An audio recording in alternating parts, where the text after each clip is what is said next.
Ladies and gentlemen, I'm going to call the regular meeting of the Destin City Council, April 6, 2020, to order. First up, we have an invocation from Pastor Steve Ferris, and the Lord knows we need it. Lord, we do come to you today, Lord, in perilous times. And Father, we just thank you that you're a rock and you're a foundation, and this nation was built upon you. And Lord, you have blessed this nation beyond any country in the world, in the history of the world.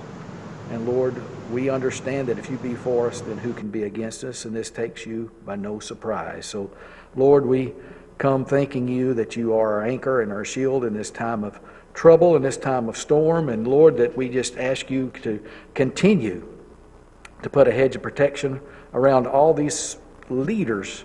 Lord, those that's serving the public right now, that's taking risks in themselves. Lord, I just pray that you will anoint them and you would be their shield and their armor, that no deadly disease or no harm would come to them. Lord, there is a lot of families struggling because they've been unable to work. They've lost their jobs. And Lord, it's just a great time of need. And we need to remember, Lord, that you're able to supply all of our needs according to your riches and glory. So, Lord, we need more than ever before to put our dependence upon you. And Lord, I still believe this nation is a people that belong to you, and you tell us if your people who are called by your name will humble themselves, turn from their wicked ways, and pray that you will hear from heaven and you will heal this land. Lord, we're claiming that promise right now. And Lord, as those of us and those here in leadership, Father, we just pray that I know that you desire for us to be just and righteous and listen to you to guide and direct our paths. So, Lord, we pray right now that anything that would hinder us from hearing from you to make the right decisions that need to be made, Lord, you would bring them to our heart, and just as David did, and reveal to us that we can cleanse ourselves from those, because, Lord, we don't need our direction now, we need yours. And, Lord, you give us the Bible for a reason. It's a guide to life. And we're to read it, we're to follow it, and we're to obey it, and Lord, we're to apply it to our lives. So right now we thank you that we can come to you, for you are our shield and our strength. And we give all the glory and honor to you. And thank you, Lord, for blessing this nation, this town, this city. And Lord, we just ask you to continue to do so. In Jesus' name, amen. I pledge allegiance to the flag of the United States of America, and to the republic for which it stands, one nation, under God, indivisible, with liberty and justice for all.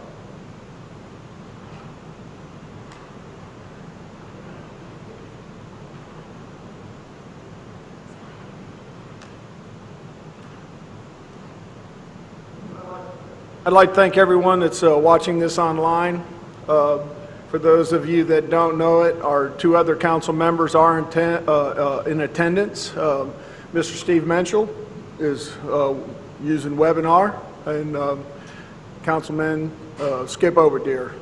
Gentlemen, welcome to tonight's meeting.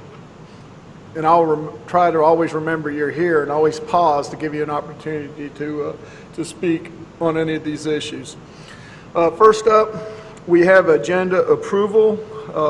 Is there any changes to the agenda?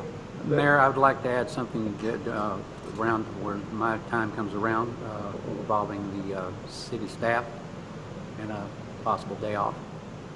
Thank you. All right, so noted. Hey, Mayor, I've got two items under mine. I'd like to discuss the potential clearinghouse of information and joining up with a national coalition of fishermen, commercial and charter, basically to synthesize a unity of communication with the federal government on behalf of fishermen, and having the city join in on that. I'd also ask that we discuss the use of some public facilities with regards to doing some charity distribution of produce and food for the needy, and in the coming weeks. So noted. And I also believe we have a member from the fire district that would like an opportunity to speak before the board. If it would please the council, can we put them under item 2? I see Or do item we have 2B is Destin Fire Control District request. Is that part of it, sir? 2B? It's already on the agenda? I'm operating on an old agenda. Okay. All right, well, it's on there, so we have a representative. We'll get that done. Mr. Mitchell? Yes, sir. I'd like to pull item 6B from the consent agenda, please, for discussion. Specifically the minutes of the Public Works Public Safety meeting. Okay. Do you want to pull it completely, or would you like to put it in another location? I want to pull it just for discussion from the consent agenda, for discussion only. All right, we'll add it right before public, or we don't have any public hearings, so we'll just move it, make it 5A. Is that okay with everyone? All right, Sure. 5A. Mayor? Motion to, oh, Yeah, now that I'm banging on all cylinders with an accurate, an accurate agenda, thanks, Lance. I'd like to pull C1A and B and continue it to the next meeting. what number? 1A and 1B. C1A and B.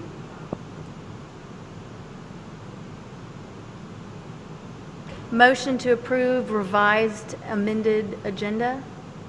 Second. Yeah, well, I'll do, everything's going to be a roll call. Mr. Braden? Yes. Ms. Ramswell? Yes. Mr. Mitchell? Yes. Mr. Oberdear? Yes. Mr. Marlar? Yes. Mr. Destin? Yes. Mr. Morgan? Yes. Ayes have it, so moved. And just so I'm clear, Mr. Destin, you pulled 1A and C? I pulled C, 1A and B. That was 4C, 1A and B. 4C. Got it. I have a quick, Mr. Warren, is there any way to get rid of JK and make Mr. Overdeer and Mr. Menschel longer? Like equally spread the screen? JK is our auditor, and he will be speaking. Oh, Skip. okay. I thought it was like some random. Skip, can you hear me? Gotcha. We want Skip, JK on the phone. we can though. see you and we can hear you, but you're upside down. If you can turn your camera. Can you flip your camera upside down for us? There you go. Oh, it flipped again. That'll work, I guess. Just squat down, Skip, when you talk. Mr. Menschel, we can't see your chin, if that helps you any. You what? We can't see your chin. We see you over your head really well. Yeah, we see your Okay, ceiling. can you see this? Just Yeah, request but it's to- upside down, Steve. Now, can you lower your camera? He's joking. There you Yes. go. Awesome, dude. Okay. Yes. Good looking man. All right. Let's go. Now they got it. First up, approval of the minutes. Item 1A, approval of minutes of March 20th, 2020, special city council meeting. I have a motion. Motion to approve? Second. Motion approved. Got a second. Seeing no further discussion, Mr. Braden? Yes. Ms. Ramswell? Yes. Mr. Mitchell? Yes. Mr. Oberdear? Yes. Mr. Marlar? Yes. Mr. Destin? Yes. Mr. Morgan? Yes. Item 1B, approval of minutes of December 16th, 2019, regular city council meeting. Motion to approve? Second. I have a motion and a second. Mr. Braden? Yes. Ms. Ramswell? Yes. Mr. Mitchell? Yes. Mr. Oberdear? Mr. Oberdear? Yes. Yes. Mr. Marlar? Yes. Mr. Destin? Yes. Mr. Morgan? Yes. Ayes have it, so moved. Item 1C, approval of minutes of December 2nd, 2019, regular city council meeting. Motion to approve? Thank you, ma'am. I have a motion. Second. I have a second. Mr. Braden? Yes. Ms. Ramswell? Yes. Mr. Mitchell? Yes. Mr. Oberdear? Yes. Mr. Marlar? Yes. Mr. Destin? Yes. Mr. Morgan? Yes. Ayes have it, so moved. That moves us to proclamations, recognitions, special presentations, and announcement. Item 2A is fiscal year 2019 comprehensive annual financial report presented by Joe Klemick, partner EFPR Group, LLP, certified public accountants. Thank you all. My camera's not working. I have to apologize, but can everybody hear me? Yeah. Yes, they just turned up the volume. We hear you. Thank you. Thank you very much. Mayor Jarvis, members of the City Council, and the good citizens of the City of Destin, this is definitely different times. We are here to present the results of the audit of the September 30th, 2019 City of Destin financial statements, which at that time the city was in great fiscal health. We are engaged to audit management's financial statements, and the results are presented to the council. The financial statements and audit reports were reviewed with management and accepted. We have issued unmodified, unqualified, clean opinions on the city's financial statements, and our report is dated April 6, 2020. That includes the government-wide financial statements, the city's fiduciary pension funds, the general fund, and its non-major funds. All have clean, unqualified opinions. I'm also happy to report that for the year ended September 30th, 2018, the city received the Government Finance Officer Association Excellence in Financial Reporting for that year. It was for the 24th straight year, which is an impressive accomplishment. In reviewing in auditing the financial statements of the county, we must evaluate the internal controls over financial reporting and in compliance with various Florida rules and city rules and laws, regulations, and contracts. We're happy to say that we did not report material weaknesses or significant deficiencies in the city's internal controls over financial reporting or on the city's compliance with the provisions of laws, city regulations, contracts, and grant agreements. Our management letter states that the city is in good financial status. We are not required to say that its economic position needs to be monitored by the state of Florida. It's a very healthy report. And the city is in compliance with Florida investment policies and statutes. Everything we asked for, all the information we needed from all the various departments of the city were provided to us. And the management agreed with one audit adjustment that we proposed, which was to defer some sidewalk revenue until the expenditures were incurred in the future years. There was about $100,000. At the citywide full accrual level, revenues exceeded expenses by $3.3 million. Revenues increased $1.1 million from the year before due to an increased intergovernmental revenue. Expenses decreased $0.4 million due to a decrease in capital outlay expenditures. At December 31st, 2019, the net position was a positive $112.9 million, an increase of $3.4 million, and it also included, the net position also included $8.8 million in invested in capital assets. The city is in fine condition with minimal long-term general obligation debt. Your unrestricted net assets at September 30th, 2019 was $22.4 million. Very, very healthy. And it's nice to report that the assessed taxable value of all the properties being taxed in the city increased 7% from the 2018 levels. At the general fund level, there was an increase in your general fund balance of $3.6 million. Very healthy. Revenues increased $1 million due to the increase in your government revenues, and taxes due to an increase in its assessed value of 7%. Expenditures increased by $2 million, primarily due to an increase in transportation of public safety.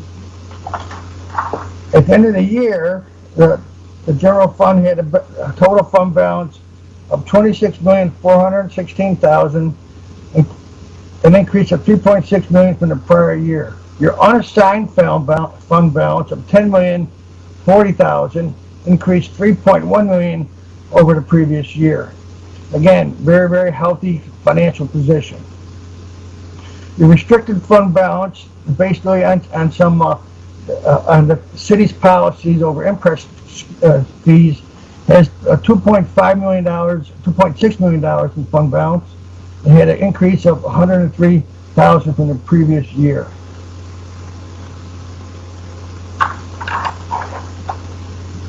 Any questions regarding the financial statements?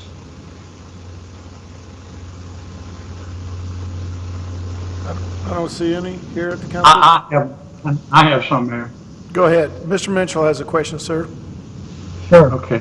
I apologize. I didn't catch the gentleman's name given the presentation. I apologize. My name is Joseph Klimek. Okay. Yes, sir. I want to first call your attention, please, in our packet.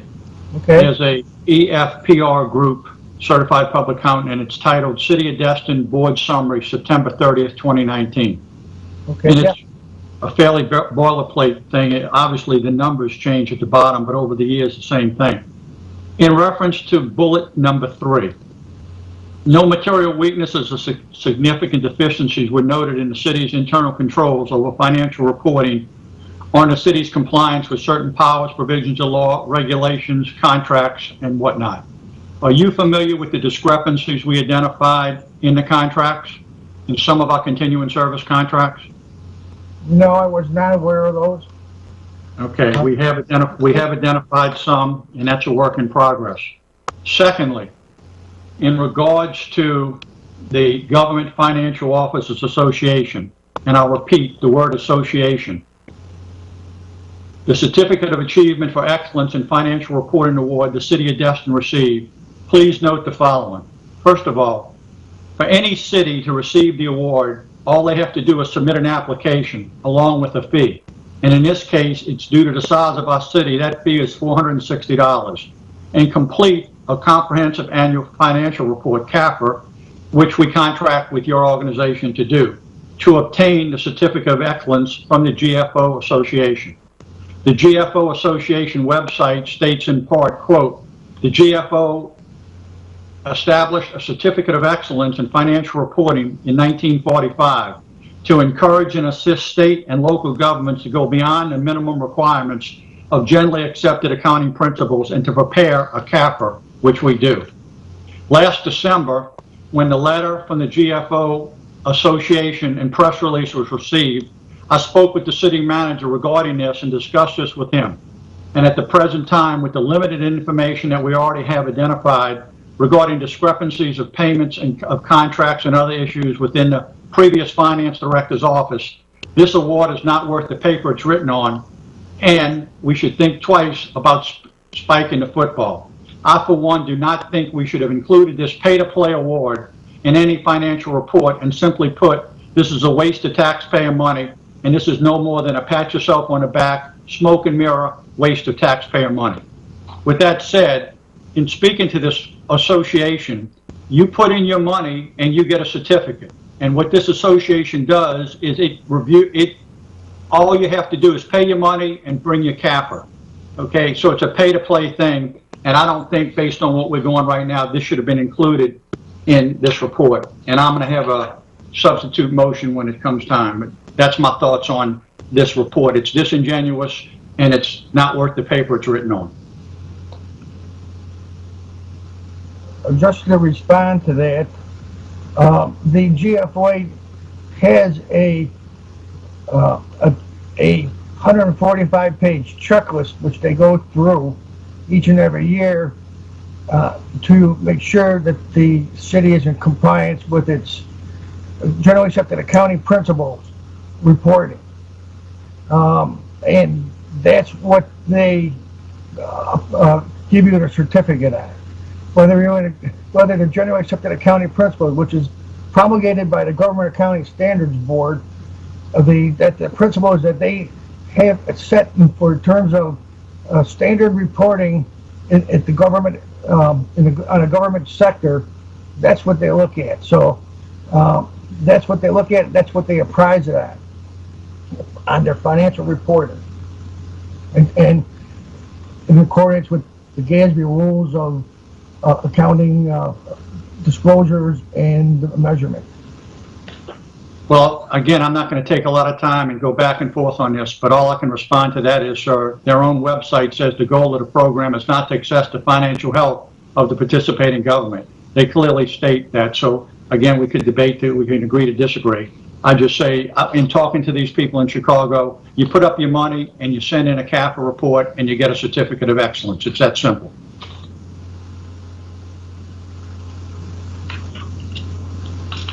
Any other questions regarding the financial statements? Press on, please.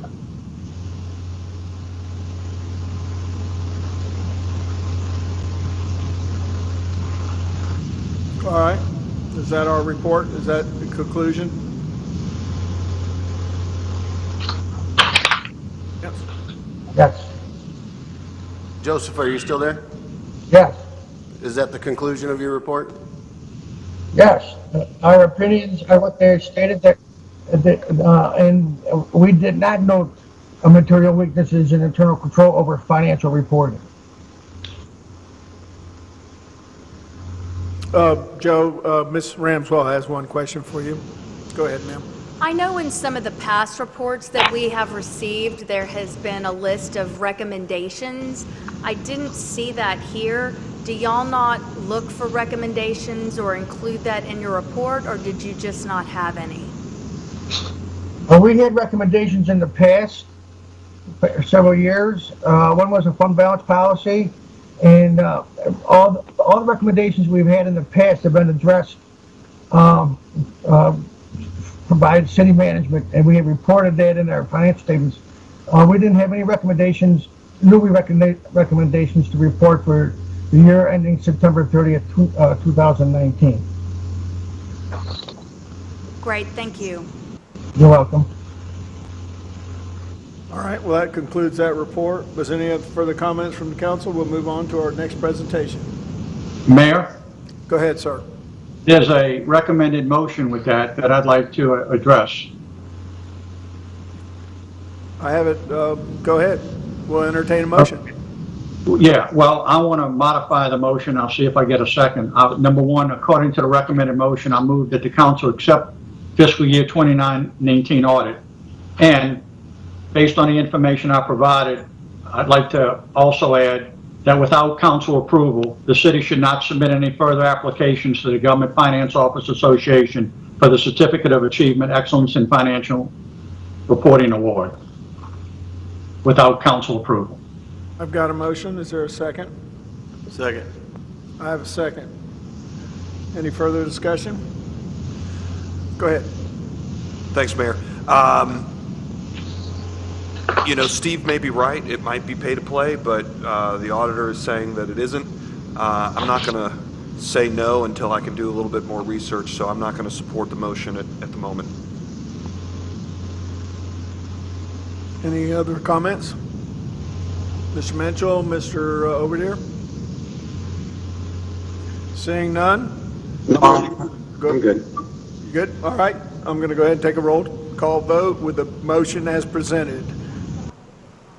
Go ahead. I was just going to say, I know often that there are sort of pay to play. I don't really like that phrase, but I know there are certain things like that, but it's something everyone does, and then if you don't do it, you kind of look odd for not doing it.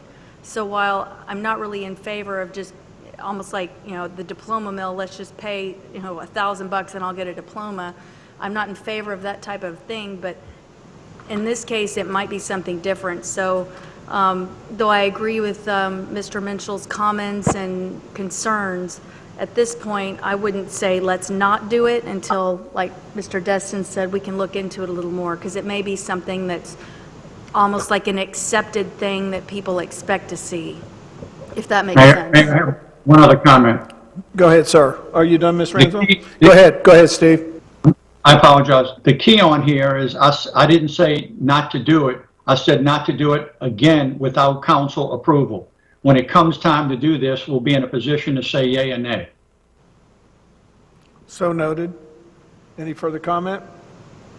Seeing none, I'm going to take a roll call vote. Mr. Braden. Yes. Ms. Ramswell. Yes. Mr. Menchel. Yes. Mr. Oberdare. No. Mr. Marlar. No. Mr. Destin. No. Mr. Morgan. No. Motion fails. I'll entertain the recommended motion at this time. I'll make the recommended motion. I move that the council accept the fiscal year 2019 audit. Second. I have a Second. motion. I have a second. We have room for conversation. Is anybody have any comments? I have a comment, Mayor.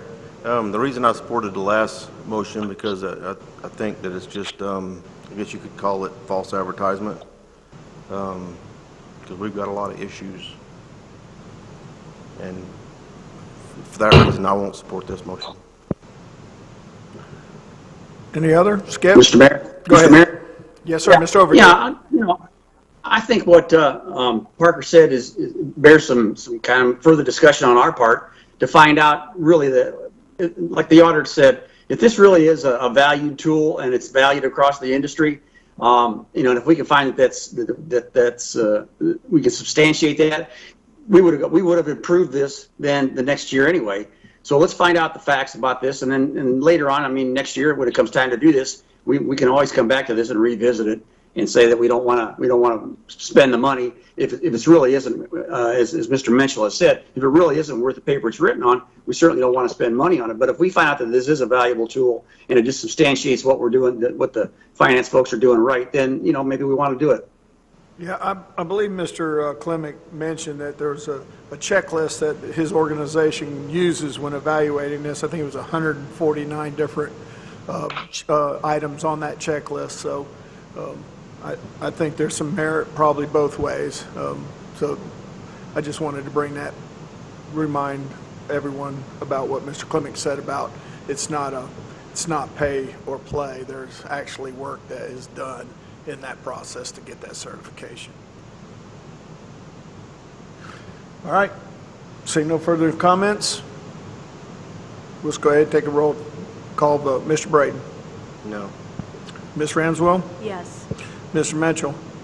No. Mr. Oberdare. Yes. Mr. Marlar. Yes. Mr. Destin. Yes. Mr. Morgan. Yes. Ayes have it, so moved. All right. Next up, item 2B, Destin Fire Control District request. Mr. Buckingham, I'm assuming you are the requester.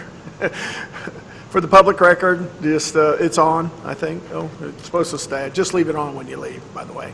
Mike Go ahead. Buckingham, 510 Calhoun Avenue. First, Mayor, Council, thank you. This is phase 2 of the West End Substation Fire Department that we're proposing. If you all remember right, last time we were in front of you, you had asked staff to send the new drawings with this partial cutout and verify if the funds would still be available and if the Land and Public Trust would approve it, which the good news is that they did. They did approve it, and now it's time that we ask you. The fire chief would like to be here tonight, but I told him there'd only be one podium. So being that they're 6 feet, he said, you go handle it. But tonight I'd like to ask this council if we could move to phase 2 and if we could get a motion to allow the attorneys to get together to work on a lease to bring back to this council for their consideration and approval so we can move forward on the west end of town with the substation. That's why I'm here, and I'm going to make it simple, quick. Now, we've got that space approved. Will the fire control district be responsible for all the construction of the facilities? 110%, yes, sir. Okay, and are they still planning to have just an EMS, big enough bays for EMS Yes, truck and a fire truck both? Correct. The way it's set up or the way we're proposing now, because it's such a small footprint, we can't do anything big. We're thankful for what we have. Thank you. But it will be a small engine truck and hopefully be able to put a first response vehicle in also, because that's the majority of our calls on the west end of town. Will you have to add any more manning to the fire district That is correct. Yes, roster sir. to do Yes, sir. that? Yes, sir. And about how many people will maintain We're that? shooting for 4 now. Okay. 4, but eventually it'll probably be 6.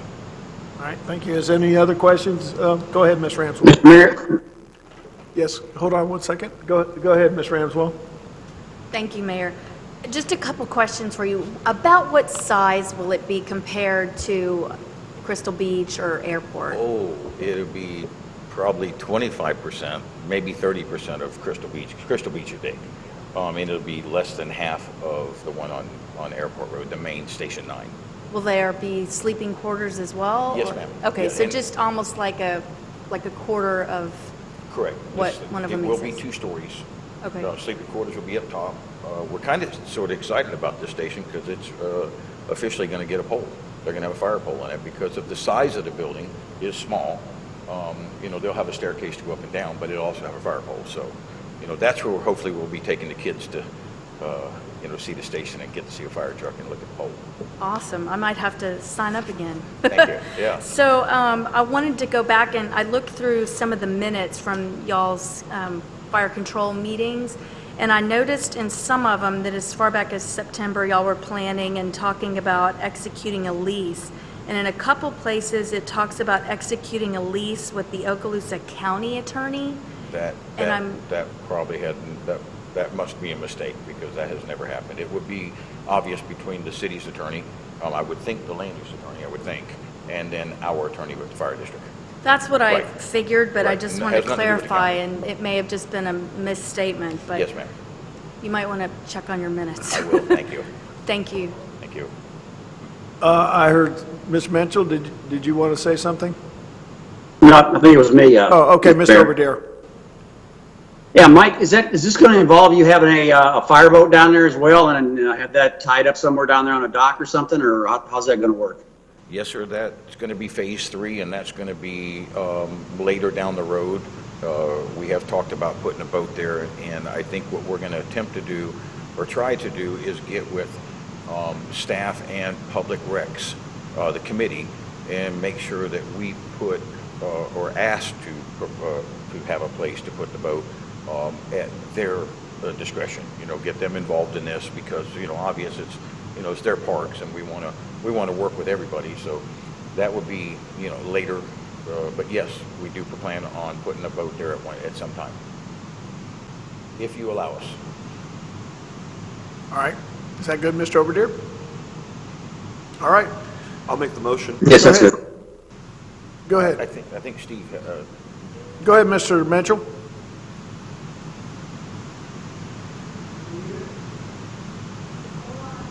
Steve, you're Mr. on Mitchell, mute. can you unmute your microphone, please? Okay, sorry. The location that the fireboat is currently at, that dock, who owns that dock? I don't know, this might not be for Mr. Buckingham, it might be for the city. That's a good question. that city I dock? think at one time, I think it belongs to the city, but I'm not sure. Does the city know?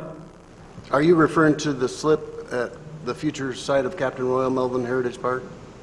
Talking about where the fireboat is currently docked at. The only slips the city has any claim to are at the Captain Royal Melvin Heritage Park. Yeah, Okay. they have 3 Me- slips presently. It's at the fishing. Yeah, I mean, Correct? My- Yeah, Steve, it's part of the agreement with the fishing fleet, the original agreement, and they have 3 slips there. One of them's the fireboat, the other are 2 no overnight transient slips. So if the boat, the next part of my question is, so if the boat leaves there, it goes back to the fleet, that slip? No, it'd still be utilized as transient public slips. It wouldn't, there's no provision for it to be part of the fishing fleet. Those will still be city slips, and I don't know about the fire district now, but I'm sure you'd like to keep a boat there, actually. Gary, you said they have 3 slips. By they, do you mean us? Yes. Okay. Yes, city. Okay, the next question is, I guess this is for city staff. At the park, if a fire station would not be approved, that footprint wouldn't be approved by us for some reason, what would we do with that remaining piece of footprint? Would it be benches, gym sets? What would we do if fire wasn't?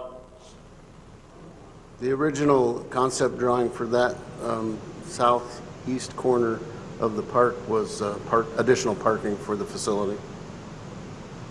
Okay, and if we lose that, that won't put us in any jeopardy, correct?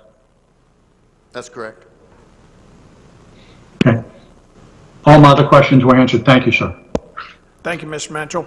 Go ahead. Mayor, I'm going to make a motion to direct the city attorneys, both of them, to make contact with the Destin Fire Control District's attorneys, and let's get us a preliminary draft set up for a lease arrangement for the for the Calhoun Park. Yeah, Clement Taylor Park. I keep calling it Calhoun. The Clement Taylor Park arrangement so that we can get a West End firehouse. I got a motion. Do I have a second? Second. I got a second. Mr. Morgan. Yeah, so, and this might be a discussion for when the attorneys get back to us, but in terms of the lease agreement, are we looking at, you know, I had something in the mind of the fair market value in terms of the lease, but in terms of the value, in terms of the lease, discuss it when y'all come back, or go ahead and give y'all direction now? I think that, I mean, it can be discussed now, or we can go ahead and negotiate the other finer points of the lease and bring back that particular provision subject to council approval. Either way works. Let's do that. Yeah, I think that'd be a good route, and that way we know what we're talking about. Any further questions for Mr. Buckingham while we have him? Skip, Mr. Mitchell, any further questions? No, sir. Go ahead, Mr. Buckingham. Also, I just want to let the council know, in the new building, we are also providing an additional men's and women's bathrooms, first class, also built out of concrete, and, nice bathrooms for the park. So I know the park has bathrooms coming in the new design, but we're also providing an extra set down there. Yeah, the existing ones, I think, are Lance Johnson's favorite in the entire city. We need to have a picture and a plaque made for Lance on that. That'd be nice. You can name him after him. All right. Well, we have a motion. We have a second. Not seeing any further comment. Thank you, Mr. Buckingham. We'll go ahead and take a vote. Mr. Braden. Yes. Ms. Ramswell. Yes. Mr. Mitchell. Yes. Mr. Oberdeer. Yes. Mr. Marlar. Yes. Mr. Destin. Yes. Mr. Morgan. Yes. Ayes have it, unanimous, so moved. Thank you, sir. Thank you, sir. Appreciate it. All right. Next up, seeing how we're teaming with participants, I do want to make mention that we did in our last meeting talk about, in our special meeting, that people could email in questions if they wanted to ask them. We haven't received any, so I'm going to open it up for public comment. I do see that we have a gentleman here that would like to come, so come on up and we'll open up the public comment portion of the meeting. Just state your name and address, sir. My name's Ron Adams, 261 Champion Court, Destin. Ron Adams. I keep hearing about that. Yeah. That's right. First of all, that's kind of what I want to talk about the mask. I'm wearing my mask and carrying my thing around and trying to clean everything and follow the rules. And I'm a former police officer. I was a Birmingham police officer, vice detective, and then a deputy sheriff in Montgomery. I moved down here about 18 years ago and started doing some real estate development. I had a Landmark Plaza over in Fort Walton Beach and Doolittle Plaza, and then some larger centers down in Orlando, Oviedo Town Center, and some hotels like the Landmark Inn in Atlanta as well. I sold most of those and pretty much retired. I do an Elvis show that most everybody knows me for now, but I'm pretty much retired. And trust me, I'm getting to a good point here in a minute that you'll all appreciate. I decided to make one last big investment. So about 2 years ago, Dr. J. Robert Cade, that invented Gatorade, also invented Cholesterade. Lowers your cholesterol naturally. And so I knew that was going to be a big hit, so I put a lot of money into that business. In December, which was our time frame, we had Tiki Barber, which is a famous football player, invest $10 million with our company as well. He was a very minor partner. But we had a buyout coming, and it was going to come about 3 weeks ago. It's a lot of money, and it was going to really be the last thing that I did. But because of what's happened now, not only has that fallen apart, I've lost a lot of money. None of y'all's fault, by the way, but it was a lot of money, and I don't believe it's going to come back. And I don't believe the government's going to be able to help. Now, I'm not complaining. I'm going to be okay. I'm not going to be thumbing down the road or putting out a bucket, you know, when I do my shows and living off the tips. I'm going to be fine. But the reason I'm here and the reason that I want to bring this up is that some other people won't be fine. I've got a friend that has shopping centers and he's doing pretty well, but he can't make his note payment because everybody left. 40% is not coming back. So while some people think when this is all over, we're all going to be fine, it's not going to be that way. I actually expect that eventually, because of the $6 trillion our government has borrowed or printed, that we'll go into a deep recession. I'm worried about that. There's nothing we can do about that. But what we can do is what you would be doing in the next 2 or 3 weeks anyway, and I want to bring it up now so that maybe we can get ahead of the curve. Though it's too late for me and my investment, that's okay. It's not too late for some other people, as long as we get on top of it. So instead of waiting, I think, until the government or the governor, DeSantis, says, okay, you can open back up, I think we maybe should get ahead of the game a little bit and kind of come up with some plans. And so I would suggest that over the next 2 or 3 weeks that you have some sort of plan rather than, okay, are we opened up? Well, what do we do now? Is everything open? And I've got a couple of suggestions, and then I'll let y'all take it from there for discussions. Something like when it is safe that we can go out. Still, people's not going to want to do like they did before. I don't know that handshaking is going to ever come back, but people's not going to just do like they did before. Everybody's going to be a little leery. So you leaders can kind of help ease people into it. Just like they eased people when they were restricting us, more restriction, more restriction, more restriction. I think we should do that on the other side as well and to get ahead of it. So a couple of suggestions would be this. When the time is right, and I don't know whether that's 2 weeks or 3 weeks or a month, I do know it needs to be as soon as we can safely do it, then maybe instead of saying, okay, now the beaches are open, maybe you say the beaches are open if you're a resident of Okaloosa County, then the Okaloosa County beaches are open to you, but not to people on the outside, so you don't encourage people that may still be infected to come down. But yet the taxpayers could say, wow, we really appreciate you opening the beaches because me and my wife were about to kill each other, and now we can walk on the beach with each other and still socially distant. My wife still is asking me when this quarantine is going to be over so she can come home. And I just keep telling her, probably August, I don't know, maybe Christmas. But, and then, you know, for the restaurants, same way. Instead of just being open, maybe we come to a place where we say you're open and you can fill 50% occupancy, move the tables 12 feet apart so that they can start getting business. I know some places here locally, like Hog's Breath, that closed down during this. They're not coming back. The Village Door, they're closed down. They're up for sale for $1,575,000. They're not coming back. I know some others that have privately told me, Ron, we were barely making it. We're not coming back. So the sooner that we can get that open, the better off that we'll be. And one other suggestion, and I think that this goes without saying, this is exactly what Sweden did. They said we're going to socially distance, we're going to protect each other, but at the same time, if you're old or you've got a bad immune system or you're scared for any reason, isolate yourself. Let us help you. We'll bring you food. We'll take care of you. But nevertheless, we've got to get business back open.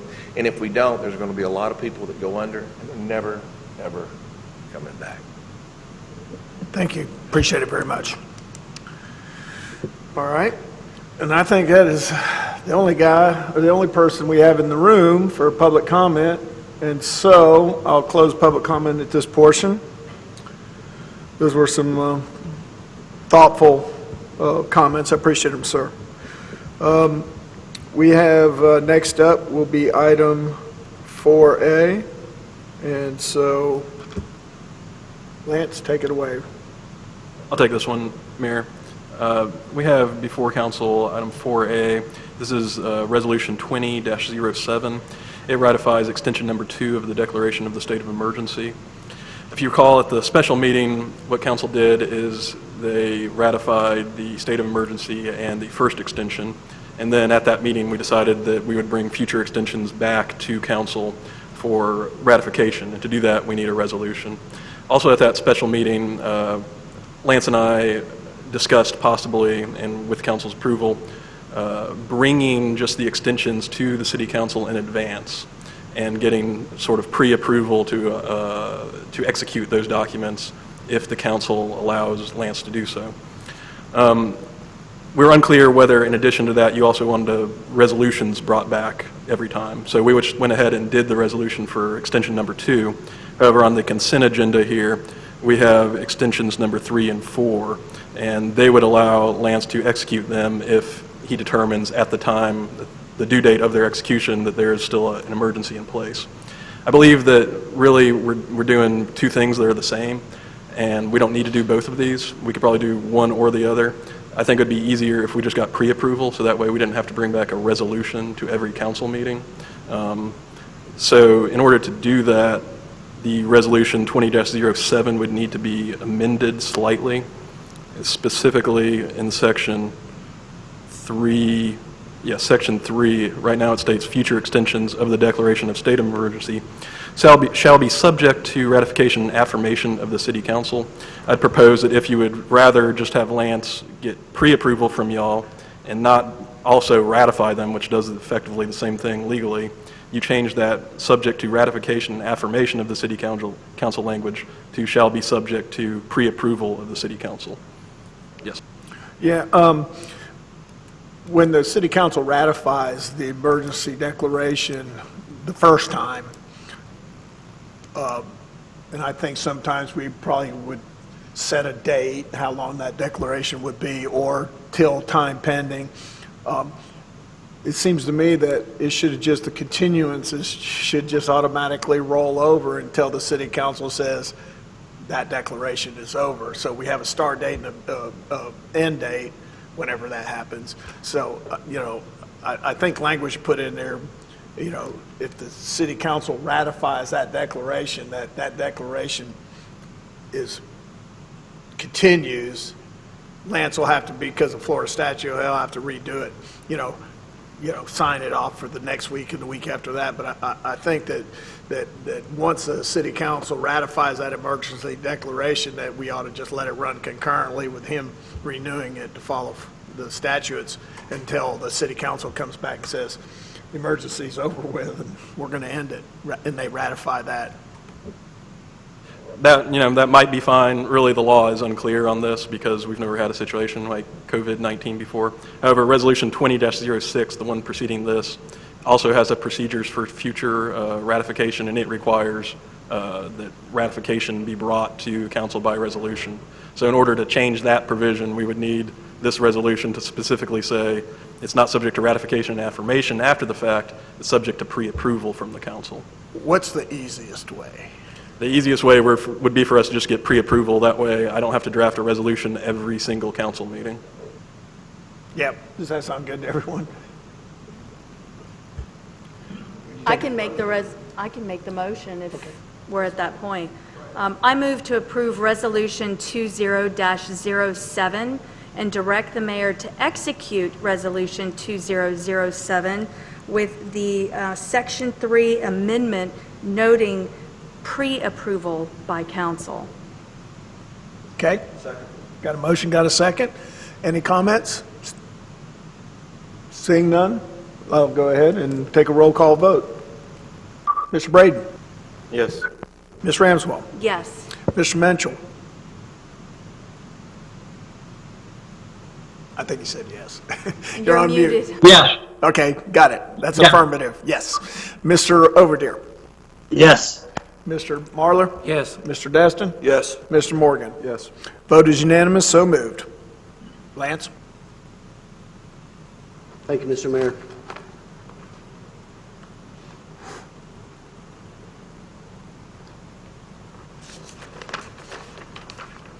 Apologize. What we have before you is the Tourist Development Council application that council had requested we bring before them before we submitted it to the TDC. And I have our projects grants coordinator manager with us here, Jeff. Actually helped put this together, did the majority of the work. And so I'll let him explain this for y'all. The TDC funding request for park maintenance and operations is very similar to previous requests that we have been making since 2015. It will provide funding for the maintenance and operation of tourist-related amenities along the beach and harbor. The TDC funding request for the public safety services is a new request. This request is allowed per Florida statute if the funds are used for public safety services as it relates to tourists. Funding will include services from the Sheriff's Office for a beach unit and a patrol unit for the harbor, and all necessary equipment, including a boat, truck, and an ATV. Funding will also provide full-time and year-long lifeguard positions at Noriega Point, as well as the necessary equipment for those positions. We anticipate, with the improvement schedule for Noriega Point, that we will see it become a popular attraction for tourists, and it is expected that this site will also be used year-round.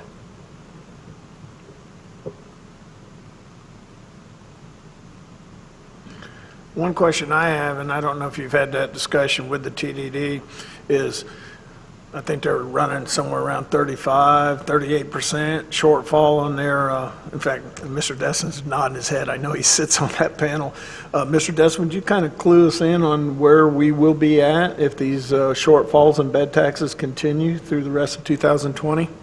Yeah, it's a sobering sort of picture because just with the loss of March and the expected loss of April and a portion of May, best case scenario, getting back in gear by Memorial, we're looking at a decrease in bed tax revenues of somewhere around 35% projected. And with that will mean cuts to everybody's requests. Now, that means our wish list will shrink and we'll have to make some cuts to our want list, but it doesn't mean all is lost, but it's not a great situation to find ourselves in. I know they've got a pretty substantial treasure chest for the apocalypse hurricane that we still may get in 2020. Is that money, can that money be earmarked for some of the regular budget expenditures if it's deemed necessary by yourself and your committee and the county commissioners? Yes, there are reserves. Not all of it is going to be allowed. The way that the 5-cent sales tax is regulated from the state of Florida, the statute provides that each penny of the 5 cents goes into its own bucket. And the buckets range from public service, public safety, to advertising and marketing being the big one. And those restrictions are applied to the same reserves. And therefore, we're not going to be able to just tap the reserves for whatever we prioritize, but there still will be a significant amount available for some of the things that we definitely need from a public safety standpoint. And we know that we're going to probably have a robust summer, and we got to have lifeguards. So lifeguards, sheriff's office, those sorts of things will still be available, but we may not get everything we want. I know that the TDD has suspended a tremendous amount of its spending with regards to several $1 million worth of marketing and advertising.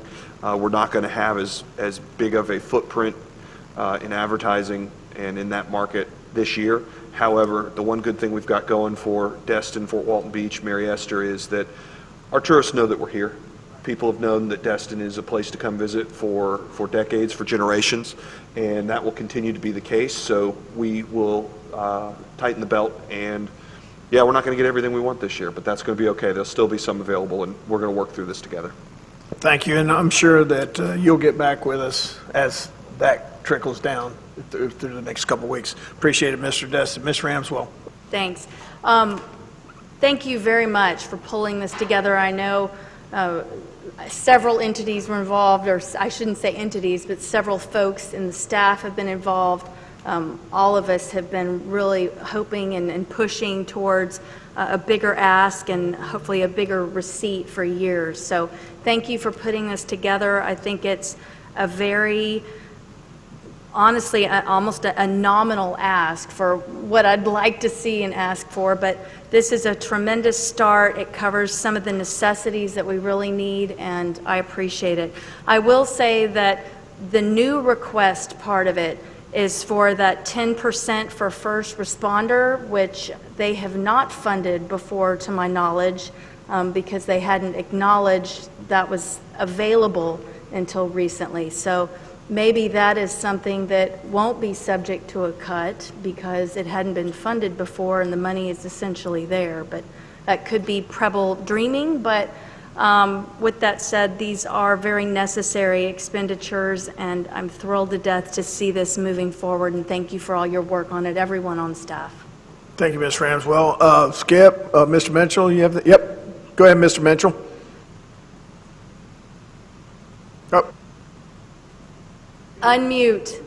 Unmute, Skip. Or Mr. Mitchell, unmute. I'm sorry. There you go, sir. Go ahead.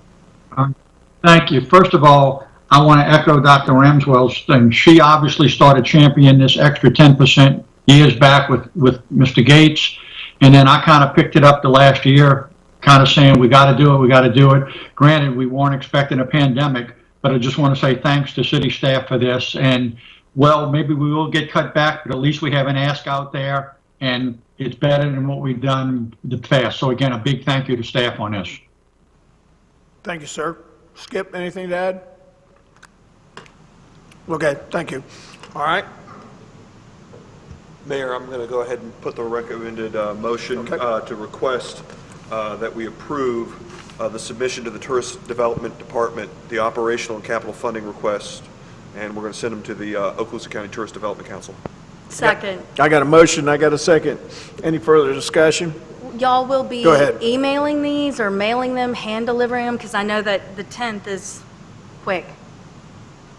Is there a plan for that? Just All of the above. Good. Carrier pigeon, whatever it takes. All right, Mr. Braden. Yes. Ms. Ramswell. Yes. Mr. Mitchell. Yes. Mr. Oberdeer. Yes. Mr. Marlar. Yes. Mr. Destin. Yes. Mr. Morgan. Yes. Vote is unanimous, so moved. Lance. Thank you, Mr. Mayor. A brief update on some of the COVID-19 measures that we've implemented. We have suspended staff travel, staff conferences. All travel and conferences have been suspended. We've also suspended any hiring of vacant positions. They can be reviewed on a case-by-case basis. If it's deemed that they are essential staff, then we can make an exception, but as a general rule, in anticipation of the possibility that our revenues will be down, we have frozen that hiring process for right now. We are developing policies that address COVID-19. It's a fluid situation. I'm not going to pretend that we had COVID-19 policies in place before this happened, because we did not. We do now, and we're working on them, and even though we have first drafts that have been approved, the situation is so fluid that we're revising them on a weekly basis. So hopefully, when we come out the other side of this tunnel, we'll have a good set of policies. I hope we never have to use it again. So, according to the governor's executive order, municipal staff is classified as essential personnel, so we are still maintaining our essential services. We're keeping folks busy. Those who have less to do than what they're used to are lucky, because they're getting to work on projects that have been sitting on the back burner for quite some time. So I think we're still making progress with our staff right now, and we're able to pass the straight face test that the people's taxes are being used wisely. To further minimize contact with folks between staff, we're allowing additional people to telecommute now. We've got almost 100% of those who qualify for telecommuting outfitted with the hardware that they need to do that. Prior to implementing this, we had asked for voluntary compliance for folks that were in the restricted age group and who had pre-existing conditions. We didn't demand it, but we did strongly advise them that they should stay at home for the duration. And we had some agree and are staying at home, and we had some that preferred to keep working. So that's where we stand there. With revenue loss impacts, we're evaluating where we think we're going to land. It's a moving target right now. We've got great help from Julio Lacayo and Crystal Strickland, who are our contracted personnel right now helping out in finance. I expect that we'll bring back some projections to you at the next meeting, along with projecting those potential shortfalls. We're projecting how we will handle those. Really, in municipal government, there's two places we can hit. We can hit projects and we can hit staffing. So those are the two areas that I get to make those decisions on. So we're working through that. Our public information manager continues to push out the most current COVID-19 information. So much so that I asked her if she could please remove me from some of her email lists, because myself and Mr. Warren are getting close to 400 emails a day, and we're trying our best to keep up with them. So if I'm a little late in responding to some of your emails, that's why. I'm getting to them sometimes about midnight. So you'll see some replies from me at strange times. Lastly, I want to thank the staff for hanging in there, for sticking this out, because it's been a little bit challenging. The rumor mill is hard to keep tamped down right now. I think they understand how fortunate they are as municipal employees, that we still have our jobs, we're still moving forward. But I do want to thank them all for hanging in there and sticking with us as we get through this crazy time period that I never thought I would have to experience. Moving on to an item that I didn't have time to get on the agenda, and this is just an announcement really, but right now all of our parks, with the exception of those on the beachfront, are still open. And I think it's a good thing. According to the governor's executive order, I mean, recreation still plays an important role during this time. So our National Parks and Recreation Association has made a formal recommendation to us that we do close down our playgrounds, and so I think that it is prudent for us to abide by that right now. Our staff has been doing an excellent job trying to keep the playground equipment sterile, sanitized, but at this point, I have to ask myself if I would take my own daughter out there, and I just don't think it's safe to do that anymore. So I'm going to ask staff to close the playgrounds down at this time, and any sports facilities that would encourage groups to gather, we're going to close those down. Other than that, the passive recreation areas, I think we should leave them open. Of course, the walking tracks, I think we should leave those open. So we have the walking track at Morgan's, walking track at the elementary school, and unless you all feel any different, that's the route I'm planning to take with our parks. Can you close the playground area of our parks? Can you isolate just that aspect of it so they can still walk? And I mean, we have some beautiful bayfront parks where people can still like to walk. Absolutely. What we'll try to do, and what the national organization is recommending, is some of our playground, like at Morgan Sports Center, it's caged in, it's fenced in, so we can actually lock that facility. Others, like at Clement Taylor Park, we will caution tape and if necessary, put the orange fence around it to try to keep people out, and then we'll just monitor it to try to get them to comply with that. That's all I have, sir. Hey, Lance, last week, Last week I had talked to staff about what to do about getting a sticker for the Joe's Bayou boat ramp, and they gave me the procedure. Could you run that over real fast so that the public that's listening will understand what we're doing? Absolutely. Since we're just in a strange period right now, and we don't want to risk unneeded person-to-person contact. Individuals who had a Joe's Bayou launch pass from last year, resident pass, if they show that pass, they can launch again for free right now until this crisis ends. Individuals who perhaps just moved here and didn't get one, if they show that they are indeed Destin residents that would qualify for a free pass, then they are being allowed to launch at no charge also.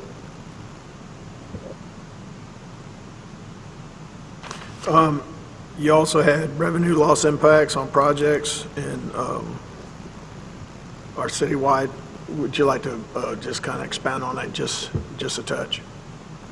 Yeah, Julio, do you want to touch on the revenue and what we will try to bring back at our next meeting?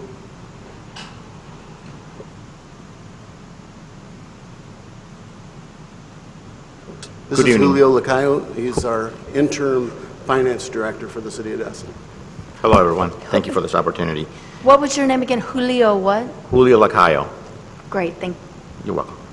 All right, so at this time, what we're doing is we're looking at all the major revenue sources, half sales tax, the communication service tax, your discretionary sales tax, and we're working on giving you projections as to where we see the shortfalls or what it is that they're going to be doing. In addition to that, we are also looking at everybody's budget, their expenditures, to see where they're at, also where they are with their budget, and then also to ascertain if whether or not that budget that they have or that capacity that they have, that they are going to use it or not. At the same time, you heard Mr. Johnson say that we have frozen all positions that are not critical. So that was done very early on to be able to make sure that we stop all expenditures. And until now, until further notice, we won't have all those projections. Maybe for the next meeting, we'll give you more details.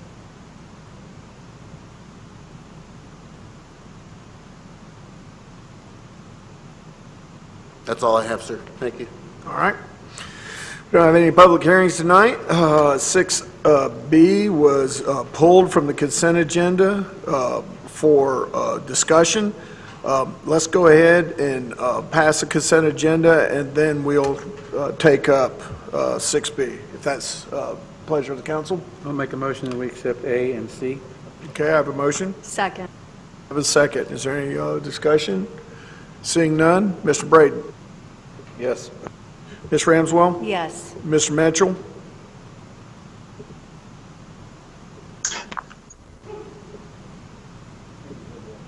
Yes. Thank you, Mr. Mitchell. Mr. Oberdeer? Yes. Mr. Marlar? Yes. Mr. Destin? Yes. Mr. Morgan? Yes. Vote is unanimous, so moved.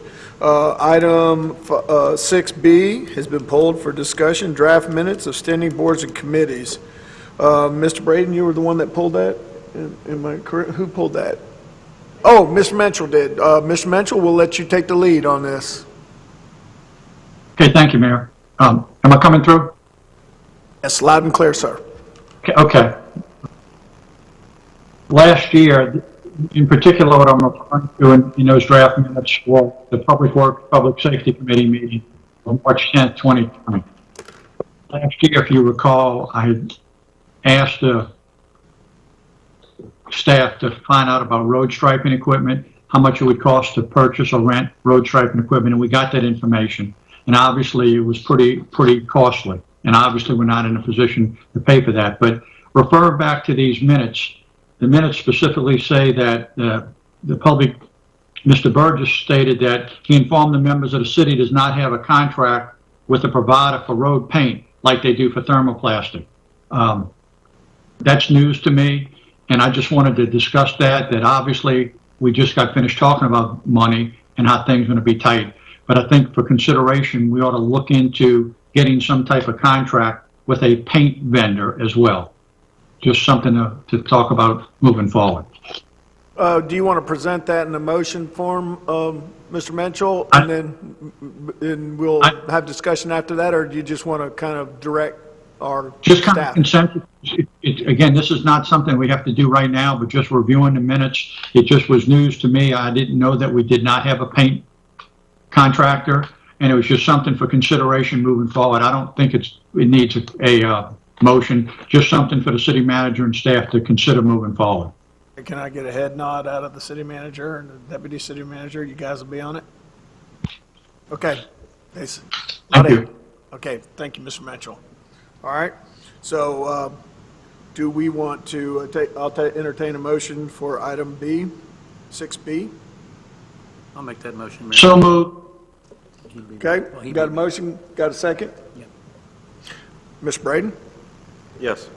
Ms. Ramswell? Yes. Mr. Mitchell? Yes. Mr. Overdeer? Yes. Mr. Marlar? Yes. Mr. Destin? Yes. Mr. Morgan? Yes. The vote is unanimous, so moved. We'll move on to item 7A. Mr. Braden's got a couple things here. Mr. Braden? Thank you, Mayor. I just wanted to, on our update for our software, development review system software update, I want to move that to getting a report monthly instead of every meeting. And also want to talk about the medians between Airport Road and Marlar Bridge, Destin Bridge. It was ultimately responsible for making sure those medians are maintained, taken care of, mowed, fertilized, watered.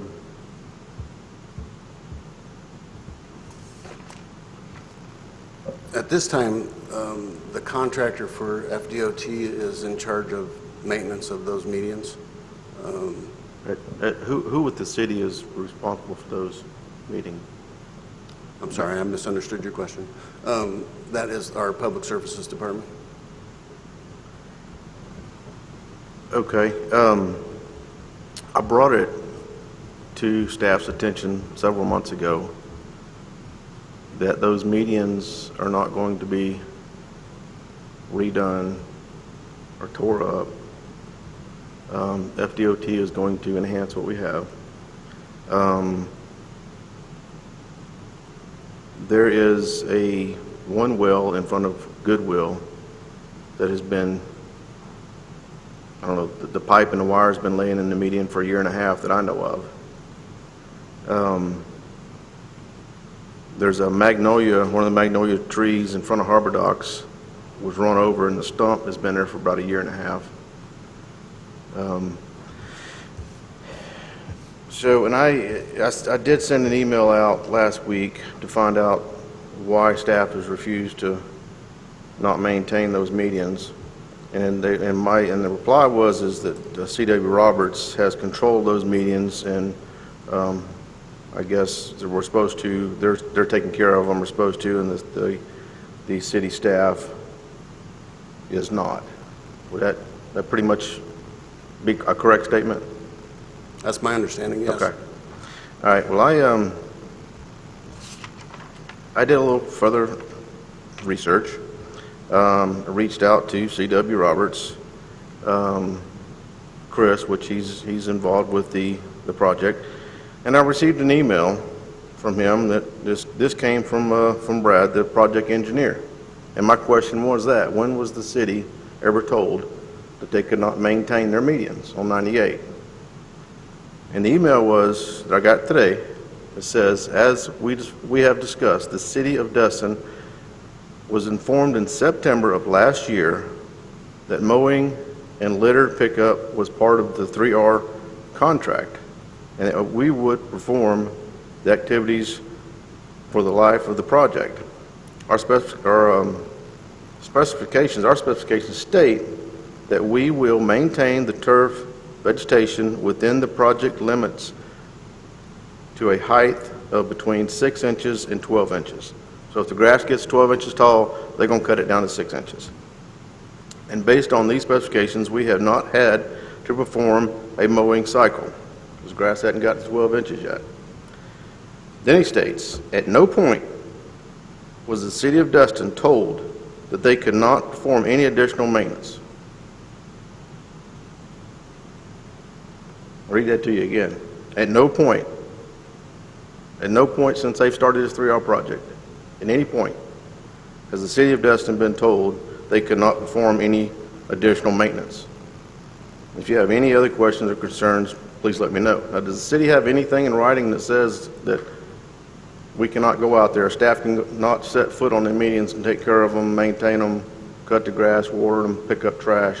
Because their contract states that they're pick up their trash and they're going to cut the grass if it gets above 12 inches.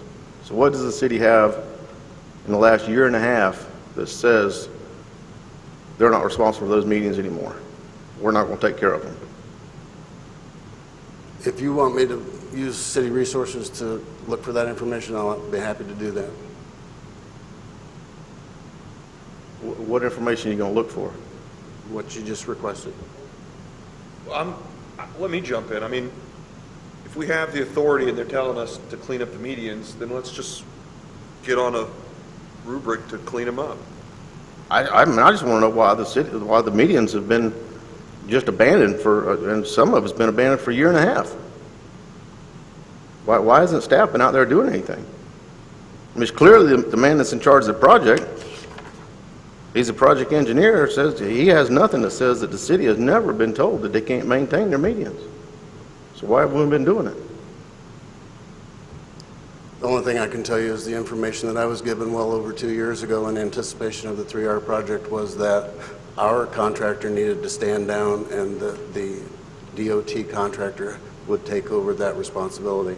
We went to the point of removing wellheads for them and removing some electric meters for them back then. But this is a long time ago. So that's why I said I would be happy to try to go back and find those emails. I mean, this is an entire staff flip ago with other people in charge of the operations. So I can try to track those emails down. Yeah, I want to know, I want the emails where it says that they're going to take it over and they're going to maintain the whole medians and pick up the trash and cut it, and they're going to not let our plants and trees die. I want to see the emails where they said, take out the wells, cut the pumps loose, all that information. Because I've talked to them, the people in charge, and I keep hearing one thing from city staff, and I keep hearing something totally different. I'm getting it in writing from them, but I ain't getting nothing in writing from the city staff. All I can tell you is, yeah, that's what we've been told. Well, I want to see it in writing where the staff has been told, don't set foot on these medians, we're going to take care of them, and what they're going to do. Because what they're saying is, their contract says that they will cut the grass if it gets above 12 inches. And they're going to pick up their trash. They're not going to pick up litter and whatnot out there. So yes, I want those emails. I'll try to find them for you. That's all I can do. In the, who's responsible for, is FDOT responsible if they let any trees die? Or shrubbery, or, I mean, do they have to replace anything that they tear up? I'll have to find that information for you too, Mr. Mayor. I'm not prepared to answer that. I thought we talked about that, and they had Yeah, I agreed thought that that- they were going to re-landscape Yeah, or I something. thought, that's why I understand your concern, Mr. Braden, but I thought FDOT was going to be responsible for putting those medians back into shape when their project was done. And that, so common sense was not to spend any money while they're tearing it up. Because you could go out there, mow the grass and plant a tree, and they could move it and run it over with a tractor the very next day and say, oops. No, So- Mayor, I told the staff, gave them the people's name I talked to, and FDOT is not taking anything out other than what they've taken out so far. They're not redoing all the medians. If anything, they're going to enhance what we have. And the lady told me that's in charge of the landscaping for FDOT, she doesn't have anything. They don't have any design, nothing, and won't have it until next year. But they no, they are not. And I've told this several months ago that they are not.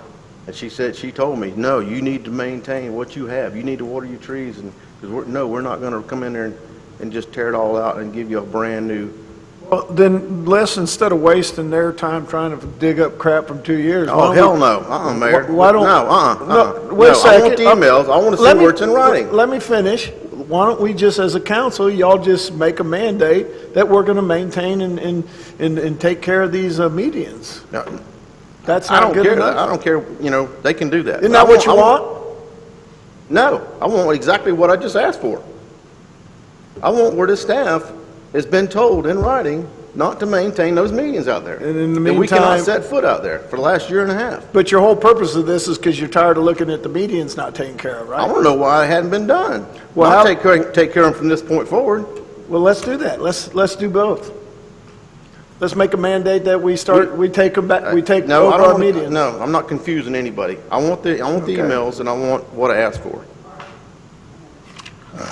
In the meantime, is there an action you'd like to see in terms of something being done We could, or checking? no, that ain't been done since now, so no, I ain't expecting nothing to be done. Mr. Mayor, Go ahead, Mr. Mitchell. I'm sorry, I don't mean to interrupt. No, you're I'm not. a call in. Just to interject something, I recall some time back, and maybe staff could talk about this point, but we were told that there was going to be up to $1 million provided for new landscaping. That's what I thought. Okay, and I don't know what that entails, but I just want to make sure my memory serves. But not contradicting anything Mr. Braden said, but I thought there was going to be money given to, provided for the median upgrade, if you will. Yeah, that's what my understanding was. That's why I was questioning the issue being a non-issue if they're going to fix it when they're leaving. If that's not the case, then let's go ahead and repair the medians now. You can But to still. that point, Yeah, go ahead. to that point, what Rodney just said, I'm interested to know one thing. He said that FDOT, if I'm hearing it right, didn't have any plans. Well, they already said they were going to put $1 million into this. I would think they had a plan. So that's the other question. Do they have a plan for us to look at? Do we have that in writing anywhere, and what would that be on? That, I'll have to go back and research it, but I know since I've been on the council, that was brought Yeah. forward. You would think it would be one of our minutes of our meetings. Yeah, the Okaloosa Walton TPO has the beautification project on their calendar for, I think it's FY '21, I believe. And I think the number was 1.16 million. And that was at Dusty Moss, I believe. Councilor Braden's spoken to her as well. But did they, It's did they not have- associated with the 3R project. It is a separate project altogether. Okay. Thank you. But the lack I was of, confused too, Steve. but the lack of landscaping or maintenance that Mr. Braden's talking about, that was with a separate entity? Is that what we're getting at? That was with the 3R project and C.W. Roberts? Very similar to the widening project. We had a contractor that was mowing basically from, and weed eating and doing all the other things that you do, from the bridge all the way to the Walton County line. When the widening project kicked off in phases, that the continuing services provider that we had in our employ was told to stand down as these phases came online. By who? City staff. And who told city staff? That predates me, but probably is through an email or something. We'll look for that. We'll look for that like the city manager promised. And in addition, the same thing held true with the 3R project. Now, our continuing services provider that was performing that service for us, we're no longer associated with them. So I've put together an RFB for median maintenance, and it's in process now for advertisement. I just want to be clear, Mr. Braden, I wasn't trying to dissuade your request. I was just saying, if the main concern is those mediums, if we'd like to take an action tonight to direct staff to get another vendor and get these medians fixed, we could do that tonight as well and still get the answers that you're still looking for. But I don't, why do we need to direct staff to do that? And my question is why haven't staff already done that? Okay. Well, you're going to have to answer that to you. I can't answer that for you, so that's fine. My next question is the Royal Melbourne Heritage Park. When did we receive the bid on that, the single bid that we got? Back in September, October, November? Anybody know?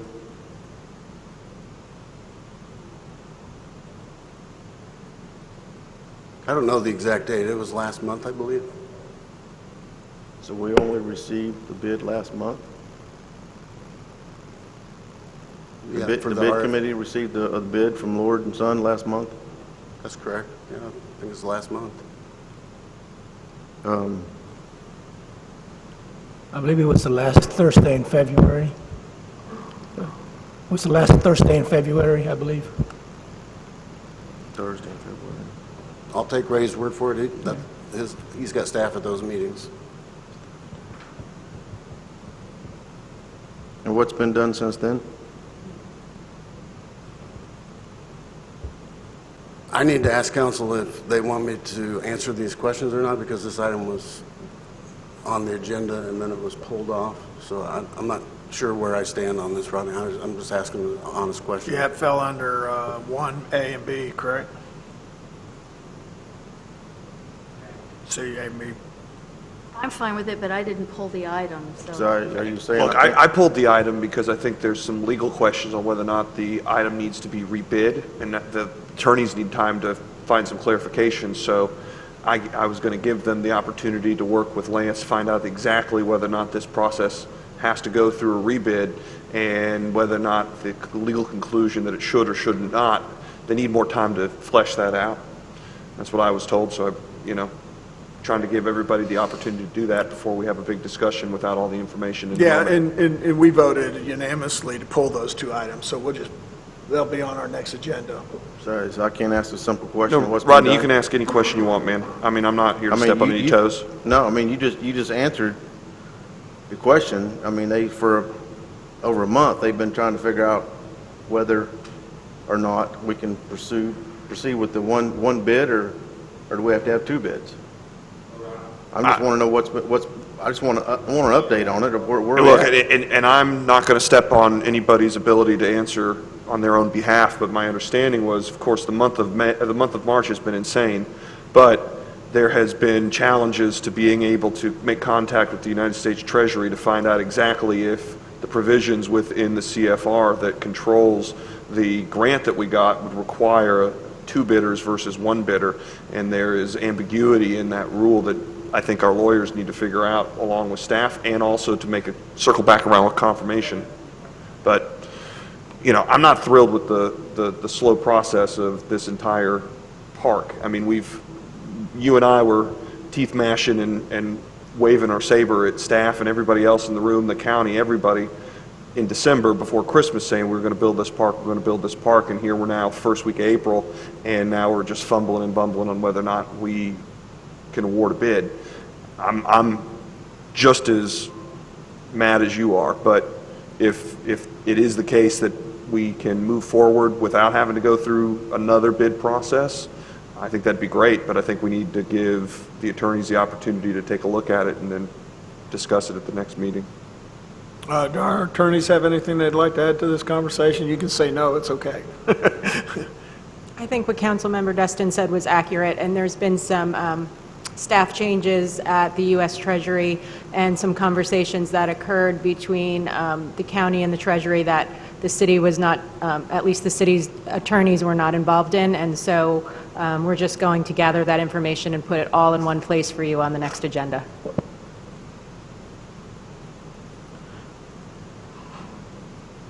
Yeah, very interesting.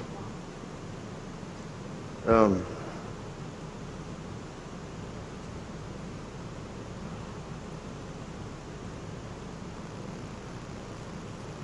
have nothing there. Thank you, Ms. Braden. Ms. Ramswell. Yeah, I'll call one of the attorneys offline, because I have some follow-up questions based on what you just said and what sort of emerged, so. Okay, so I have a few things on here, and I'm going to change the order briefly, but I'm going to start off with the Beach Joint Advisory Committee. We had our first meeting last month, and it was really, really good. And I say that because Ms. Firth was there as well and helped put this on. Actually, she ran the meeting, so if you'd like to talk, you can, or you, okay. But we had 5 different entities represented. We had someone from Destin Fire, we had someone from the Sheriff's Office, someone from the county, people from the city of Destin, and then we also had vendor representation. So it was a good cross-section, and it enabled good conversation about different issues that we're seeing on the beach, ways that we can perhaps address these issues, and it was a really good venue for us to kind of talk about some things that we want to work on to improve things this year and moving forward. Unfortunately, we weren't able to meet in March because of the virus, and I'm not sure when we'll next meet, but we were off to a really great start. And I'm thrilled to have this committee in place, and I look forward to the good things it'll do. With that said, one of the things that came up at the meeting was the fact that one of the ropes was going to be removed at Noriega Point because of a request through the DEP. Not a formal request yet, but a request that seems to be imminent, that we needed to remove a rope. And I wanted to talk a little bit about that and just sort of start the conversation, because I, for one, am adamantly opposed to removing those ropes. And I go back to the different public information meetings that we've held, everything we've said from day one, all of the presentations that we've had from DEP, from the different from everybody that's been involved, has said that those embayments were for swimming and that the boating would be limited to the other side. So, I even went back and I was looking at, there was a press release done where former city manager Carice Lejeune talked to the newspaper and was talking about buying the $3,000 worth of the buoys that they're going to be installed on the outer edge of each new embayment. And then I even found minutes where we were talking about the use of the new embayments and how they would be monitored. And one of the things we were talking about was boat parking restriction in particular. And at the time, city engineer David Campbell literally said that the deed says that the conveyance is made and accepted with the covenant and understanding that the harbor side shoreline of the property shall remain accessible for the use and enjoyment of boaters. And the reason we talked about it at that time was because we were going to shut off the boat parking to work on Noriega Point. But that's how that item made it into the public record for us all to discuss.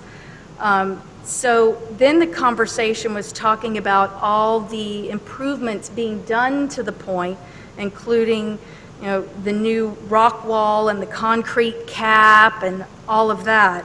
And the fact that with that new infrastructure, we certainly wouldn't want to do boat parking anywhere along the embayments or around that edge of the cap. One of the things that was brought up by Councilman Marler in that meeting was the fact that having the boats parked there actually narrows the channel and creates a safety hazard. And that made me think about, well, imagine if suddenly we were going to have boats parking in one of the embayments. I mean, can you imagine everybody fighting to try to get in around that embayment? It's going to be chaos. But aside from that, you start thinking about who's going to pay for the maintenance and the upkeep if we allow boats there. It's a safety issue for sure. And then probably the prop dredging issue, which we've already seen along some other areas there where boats have come right on in onto the beach. But one of the biggest things for me is all the money that was spent on this project for the infrastructure. I mean, millions and millions of dollars for the T-groin infrastructure. I mean, the entire thing. Do we really want to risk it by allowing boats in one embayment when really we already have parking for boats along the entire north side of the point? So I'm not sure. I've gone on and on about this right now and just sort of laid out my concerns, but I'm not sure that we've received a formal direction or if it's still imminent, but can staff, or I'm not sure who would have the latest information, but where are we standing on that? And what do you foresee us maybe needing to do to address that if it's something the council does not want to do? Councilmember Ramsell, I'll take a stab at this. Back in, I believe it was either October or November of last year, I went with Kim, Lance, and Councilmember Destin to Tallahassee, and we did have a discussion with FDEP about these embayments. From that discussion, it became apparent that FDEP, their position is that they would like to see all those embayments to be opened to boats. And the reason being that they believe that maximizes public access to Noriega Point, which they state was part of the criteria that we listed on our grant application when we applied for funding for that restoration project. As the conversation progressed with FDEP, it became apparent that they are not necessarily 100% committed to that position, that there may be some changes the council could make to that and to the overall scope of the project. To do that, the council will have to take an action. There's been no action presented to the council yet.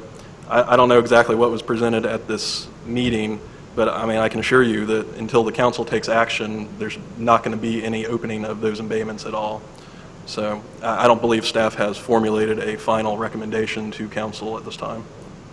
Okay, good, because I had heard that it was already going to be done, like it was planned to remove one of them, and then I was trying to figure out which one, the one closest to the actual tip or the one further, I guess, southeast or however you call that. Do we know, and it should, at this point, is that just sort of moot as we wait to see if they do actually issue some sort of request? Well, I mean, FDEP has requested that council take some action, but until staff has prepared an agenda item, it's the status quo. And so this council will decide whether or not they are agreeable to that or whether they are not agreeable. And if the council is not agreeable, then, you know, at that time we can have a discussion on what we need to do at that point, which might be. Is there a request in writing? Lance, do you remember receiving a written request? I don't remember it in writing. I received several phone calls from the director, and we spoke to them at the meeting. Yeah, I think maybe the best way to resolve this is to perhaps set this whole issue as a separate workshop, and maybe we invite the DEP to come and talk with us one-on-one about the request. I think also perhaps ask the DEP to put their request in writing to us. That way we can set it up. And look, we're in the middle of the COVID-19 pandemic, and it may extend it out a little bit, but maybe we just give you guys instruction to request a written request from DEP, and then we can set it up. And I think it'd probably be better, because it was a complicated meeting with a lot of moving parts, that I think would be best for every council member to hear from the DEP on a one-on-one basis in live interaction.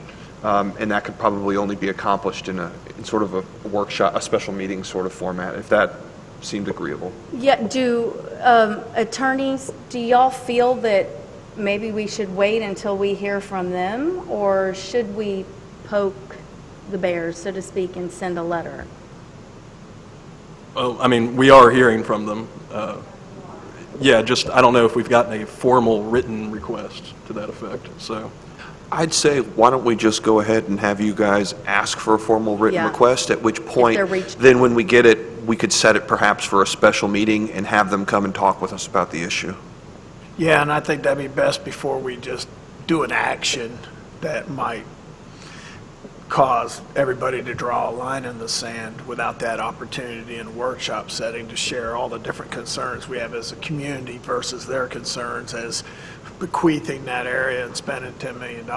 So, you know, I think if we just arbitrarily do an action, that might make it too messy. I think dialogue is probably the best thing. You guys were at the meeting, I wasn't there, but, you know, kind of go by y'all's guidance. Parker's recommending a special workshop, so I have a feeling that's probably the best route we ought to take. It's a complex matter, and I do think it would be best at a workshop at this time. That works for me. Should we wait until we hear from them to schedule something of that nature? Yeah. Okay. Lance, will you write a specific request to them? Request? I'm hearing two different things. What I think we're going to do is, if you get the head nod from what I'm about to say, is either you or the attorneys are going to draft a request for them to give us the official position that what they'd like us to do, at which point bring that back to council, and what I think we'll probably do is set a special workshop at some point to where then we can have DEP come in person, and we can really just one-on-one hash this out, and so everybody can sort of be on the same sheet of music. Very good. Perfect. Yeah, absolutely. And then that way, you know, my concern was that there were already plans maybe with staff or someone to go ahead and remove one of them, and no. Okay, thank you.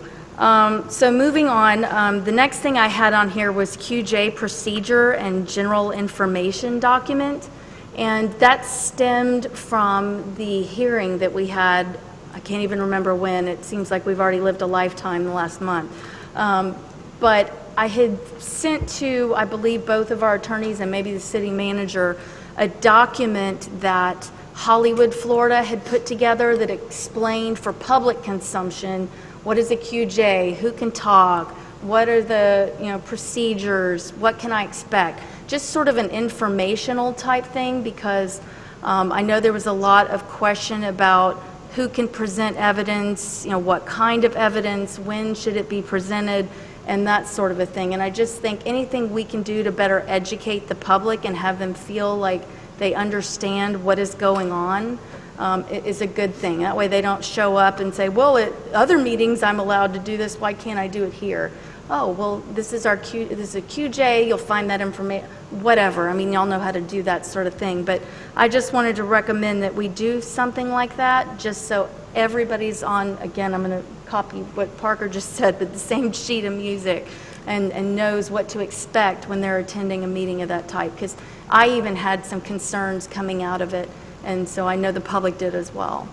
Yeah, and we're definitely going to do that. We have a little added challenge right now because of the remote access that's currently going on. So the city managers are working on that, and once that's up and running, we're going to do procedures that apply both to remote and regular meetings all at once. That's perfect, because now this has highlighted another way that we might need to, identify how people can have their time.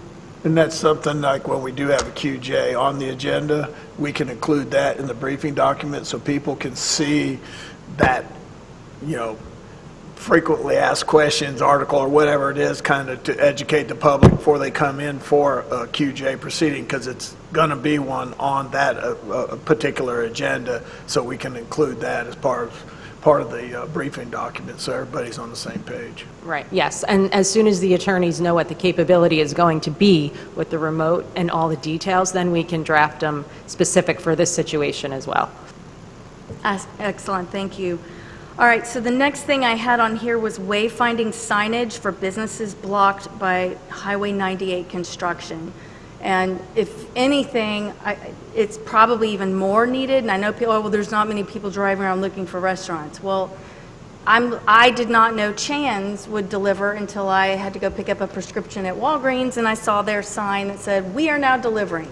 So I would argue that even in the state that we're in right now with less traffic, these wayfinding signage, now I don't know if that's something us as a city would do, or if this is something we need to request from FDOT. I feel like I've seen them when we were working down on the west end of 98, but there are multiple complaints and phone calls coming in specifically down towards that east side as you get closer to the county line, a lot of restaurants right over in that area, that because traffic has shifted to the left, people don't have a clue where to turn to even go or where something is. And if you're on that other side coming, you'd have no idea anything was there anyway. So if there's anything we can do to try to help some of these businesses be noticed and seen, especially now, while the construction's going on, and if some of those restaurants are doing curbside and delivery, people don't even know where they are. So I'm going on and on again, but is that something we can do, and is that us, or is that some other entity? I need to check into that. I think in many of the DOT projects, they provide those signs, but I want to check to make sure. Yeah, we had an issue because right now they got a 8-foot ditch in front of Jackacuda's, and we changed our deal, and we still had a cuvee sign up there from 2019. So we asked them to change the sign, and we still don't have a sign. But we've been contacting FDOT directly, and they're not fast. Are you over there by the city market? Yeah, yeah, and right. that's where I've heard from Right 3 next different to it. restaurants. Yeah, hopefully though they're already backfilling, so we're smiling. We're open by the April 30th at right there at Brewster. At least they'll open up the Brewster so people can come in the back on that little side road. But yeah, it's been problematic for almost 7 months. The next thing I had on here actually might be better. I don't know if Lewis is watching or not, but I had spoken with him before, and I've spoken with others along the way, that one of the issues that we have is that, we'll say no, and I think I've said it here probably before, those flappy signs, what do they call them? Not flyers. What are those things called? Feathers, yes. Like, we'll say we don't allow feathers, but a property almost next door or across the street that's not Destin but county, they can have feathers. So it looks like we are not, we're playing favorites essentially. Oh, you can have a feather and you can't, when it's actually because one is county and one is the city. And so I'd like to see if there's some way that we can start really working with the county to try to make sure, I understand they're not going to want to do everything the way we do and vice versa, but if we can at least coordinate with some things and see where they might be willing to make some changes so that things are more uniform and look fairer and are fair, that would be a great thing. So whomever, I guess that's still Lewis or whatever, Lance, if you could kind of spearhead looking into that, because it's very problematic. And then my last thing that's not on here, but it emerged from an article I read in the paper yesterday, was Governor DeSantis prioritizing 9 projects here for infrastructure improvements. 9 projects for several $billion were literally accelerated, and he was all excited about it because it's going to promote some jobs during the coronavirus thing. There's less traffic, so you can get more done. It's a great idea. However, there's nothing in our area that made that list. The closest thing is Panama City, the 23rd Street flyover, and I wanted to see if there was an appetite here for us to maybe write a letter and encourage them to consider the 98 project. That is a huge project. It certainly impacts more than one county, more than one city. And I don't know if y'all are on board with something like that, but it can't hurt to ask and at least plant a seed in case they expand it. But if anything needed hurrying along, I would say our 98 project did. What do y'all think? I'm good at writing letters. I just told Lance to do it. Yeah, I don't think it hurt at all. Squeaky wheel gets oiled first, and seeing how there's a little enthusiasm coming out of Tallahassee, I think the timing's right for something like that. If Lance, you want to put one together, and I'll sign it with the council's blessing, and we'll send it off. That'd be great. Maybe we can hit on some of whatever y'all think are the important infrastructure or spending criteria, whatever you think might be something that's attractive to him to say, oh yeah, well, why don't we go ahead and do this? Plus the fact that it's in Northwest Florida and we didn't get any single project on that accelerated list. And maybe we could include Gates in that, or someone else, Representative Ponder. I'm not sure, has he resigned or not, but somebody involved, maybe they could speak in our behalf. And that is, believe it or not, I think that's all I have. Thank you, ma'am. Thank y'all. Thank you. Thank you so much. Mr. Mitchell, hit the mute Yes, button. sir. Come on up. You got it. You have the floor. All right. First thing under my thing, if you all I don't, if you can look in your agenda packet, you can see some photos. If you recall, last year, and I think a couple of times this year, I spoke about code compliance having after midnight hours, and I try to explain why. Last year, I also talked about how I had driven around Crystal Beach and saw at least 12 locations that were not in compliance. If you look at the photographs, the first 1, 2, 3, 4 photos is a residence. And let me just say, staff hadn't said this yet, the photos are whited out in this case because we are concealing a location because there's action being taken against this property. So that's why it's not identified. But this particular property in Crystal Beach is permitted for 6 vehicles. At any given time for 3 days, they had over 11 vehicles constantly there, both day and night. And this is an example of what I was talking about. You know, we've discussed a lot of things with code compliance, and this is not an officer safety issue, but basically you can drive by a house, you can certainly know how many cars are supposed to be there, and you can count cars without violating anybody's rights, without going on property, trespassing and the like. I will say, since this was not on the agenda tonight, this has been on the agenda several meetings ago, and I spoke with Joey about this, Forgione, and they have changed their hours, I believe, to work after midnight.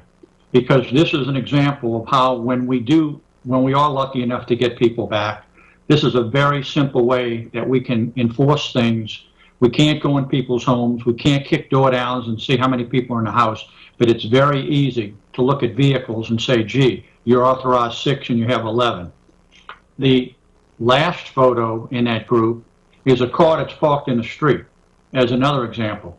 That was there all night long, okay, with no action taken. So these are the kind of things, and this is before we had code compliance working after midnight. So I just used this to illustrate the effectiveness of being able to use our code enforcement. As I said, Lance, you may want to expand on this, but I don't know if Joey's there or not, but I think they have modified the schedule, and we now do have coverage after midnight. That's my first item. Lance, I don't know if you want to opine on that anymore or not. Yes, thank you, Mr. Mitchell. I'm going to let Mr. Forgione comment on that because he has expanded the hours. And I apologize, I can't see who's there, so I don't know who's there or not. I apologize. Roger, after, of course, we had a pretty heavy beginning of spring break. It hit not only me and also the sheriff's office. But I did adjust the hours, and with the manpower, I stretched them out. You now have pretty much coverage 7 days a week during a day, beginning at 6 a.m.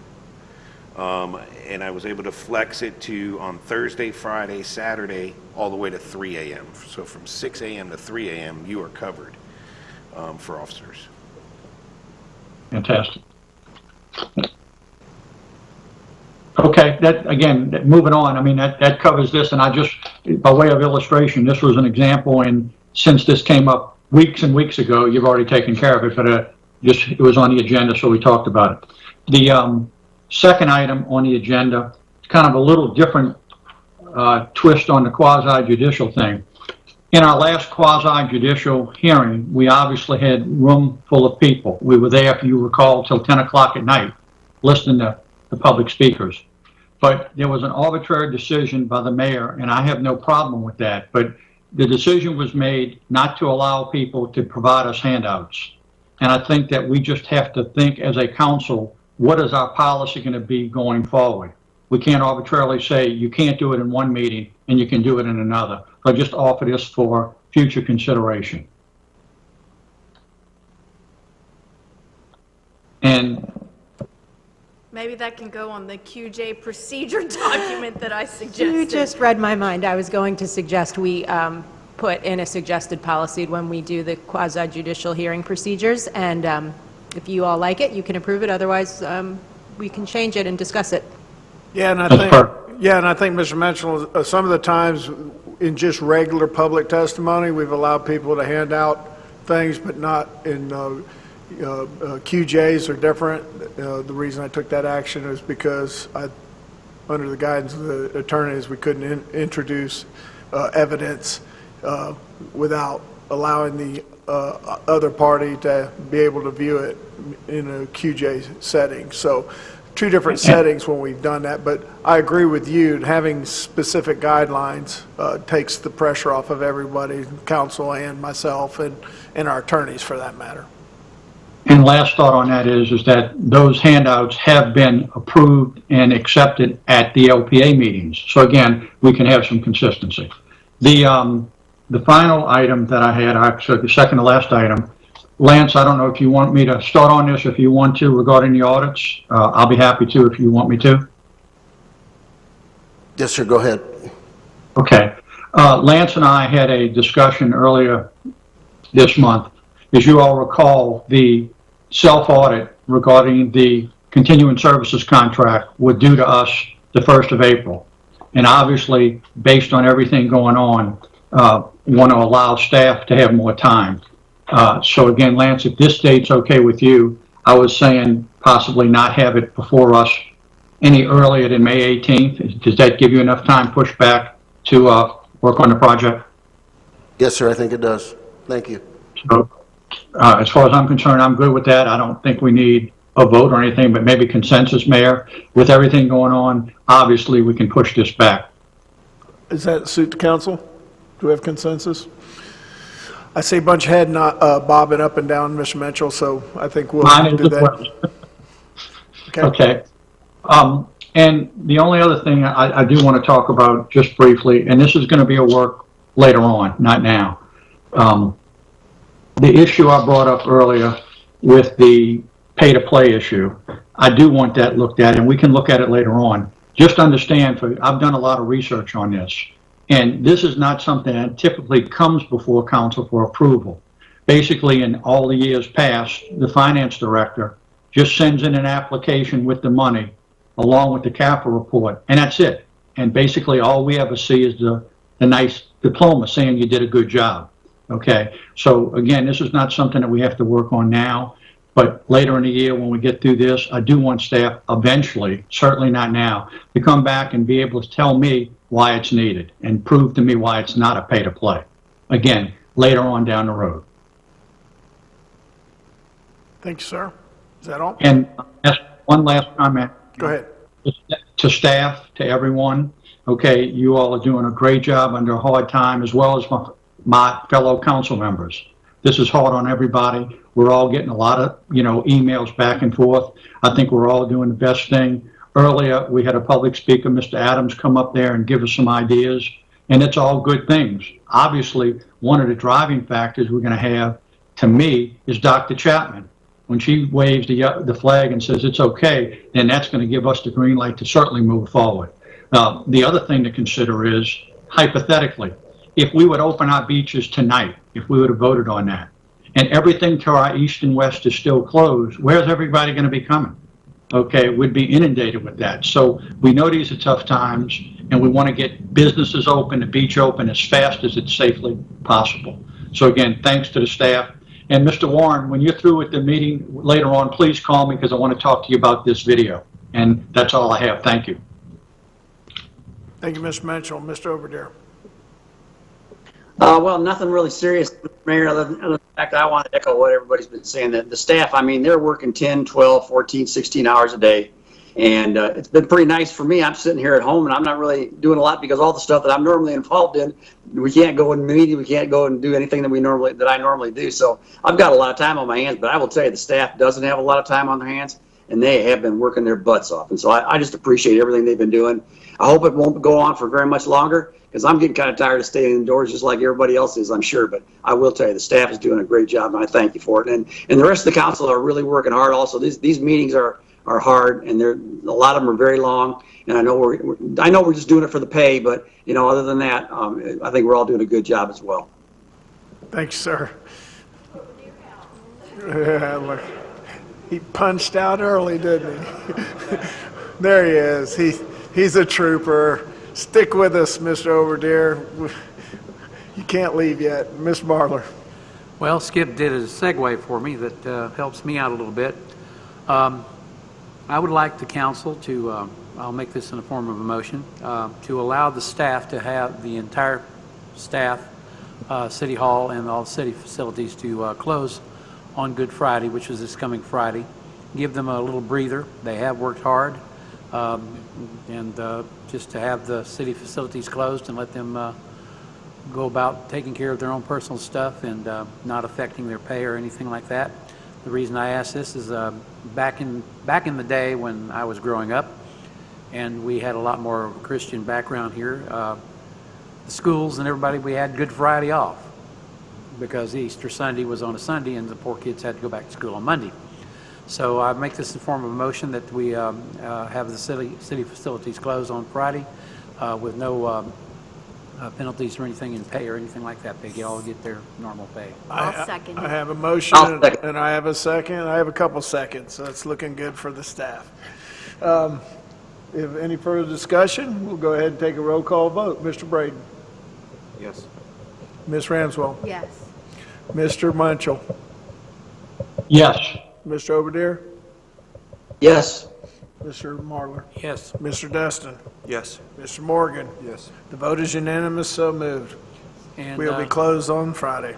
And I have one other item that I'd like to put on the agenda for the following meeting, and that is rescheduling some of our things that we're going to be doing, particularly Founders Day, which will be coming up the first weekend in May as scheduled, but we may want to push that back, and I've already talked to Ms. Firth about it, and I'd like to put it on the agenda under my hat for next week, or next meeting, I'm sorry. So noted. Can I ask a question? And actually, this is sort of building on what you just suggested. Clearly, we're going to have to cancel the Easter egg hunt, right? When the pastor was here earlier from First Baptist, I believe it was, he was talking about how they were going to actually celebrate something in June or whatever. Have y'all thought about, instead of doing Easter Sunday Easter egg hunt, maybe doing Easter in June or something, just for some fun thing for the kids? You can turn Ms. Firth, let her, turn her loose with that innovative idea. I'm sure she can come up with a spectacular celebration of kind of a combination Easter and welcome back to regular lives for our citizens. So I think that'll be a good chance. We'll leave that one up to you.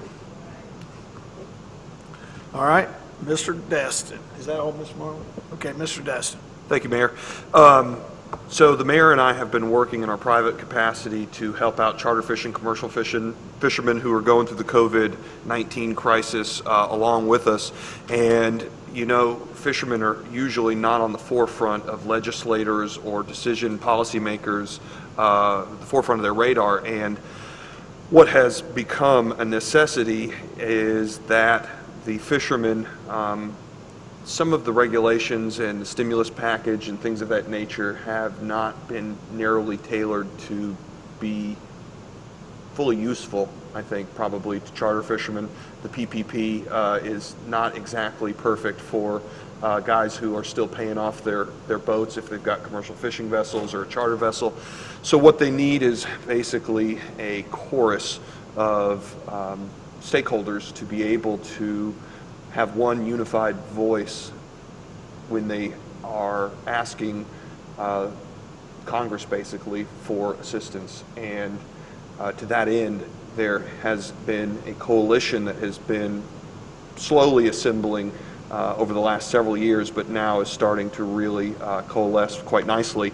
And it's called Saving Seafood, and their attempt is to bring charter fishermen and commercial fishing interests into one clearinghouse or a portal where all the stakeholders can get on the same page, and then also when they go to ask for things out of, like Senator Marco Rubio or individuals of the Commerce Department, things of that nature, they will have a unified voice, because the worst that usually happens is if you've got 1,000 fishermen all asking for something similar but kind of all different, usually none of them get anywhere. And so usually one voice is the best. And to that end, I believe there has been a request from some of the members of the fishing community to try to get the city of Destin to sign on to that program. So we don't have a port authority. We don't the closest thing we have to a local, I guess, industry group for the charter fishermen is DCBA, but also we have charter fishermen that are not affiliated with that. We have our commercial fishermen. One of perhaps the most important organizations to legitimize the voices of the fishermen that are in Destin is the city of Destin. So with council approval, I'd ask that the city of Destin sign on to this portal, and it's an effort for us to be able to look out for our local fishermen, because this crisis is fast moving and the fishermen need our help. So that is my request for us to be able to lend a bit of our credibility in establishing this portal through Saving Seafood and looking out for our charter fishermen and our commercial fishermen. And I don't know if it requires a motion, but if a head nod's enough for a consensus, we could probably do that. And I'd like to add to what Mr. Destin is saying. As we go through this process to try to overcome some of the oversight that took place in the Phase 3 program with the PPP, the idle loan program.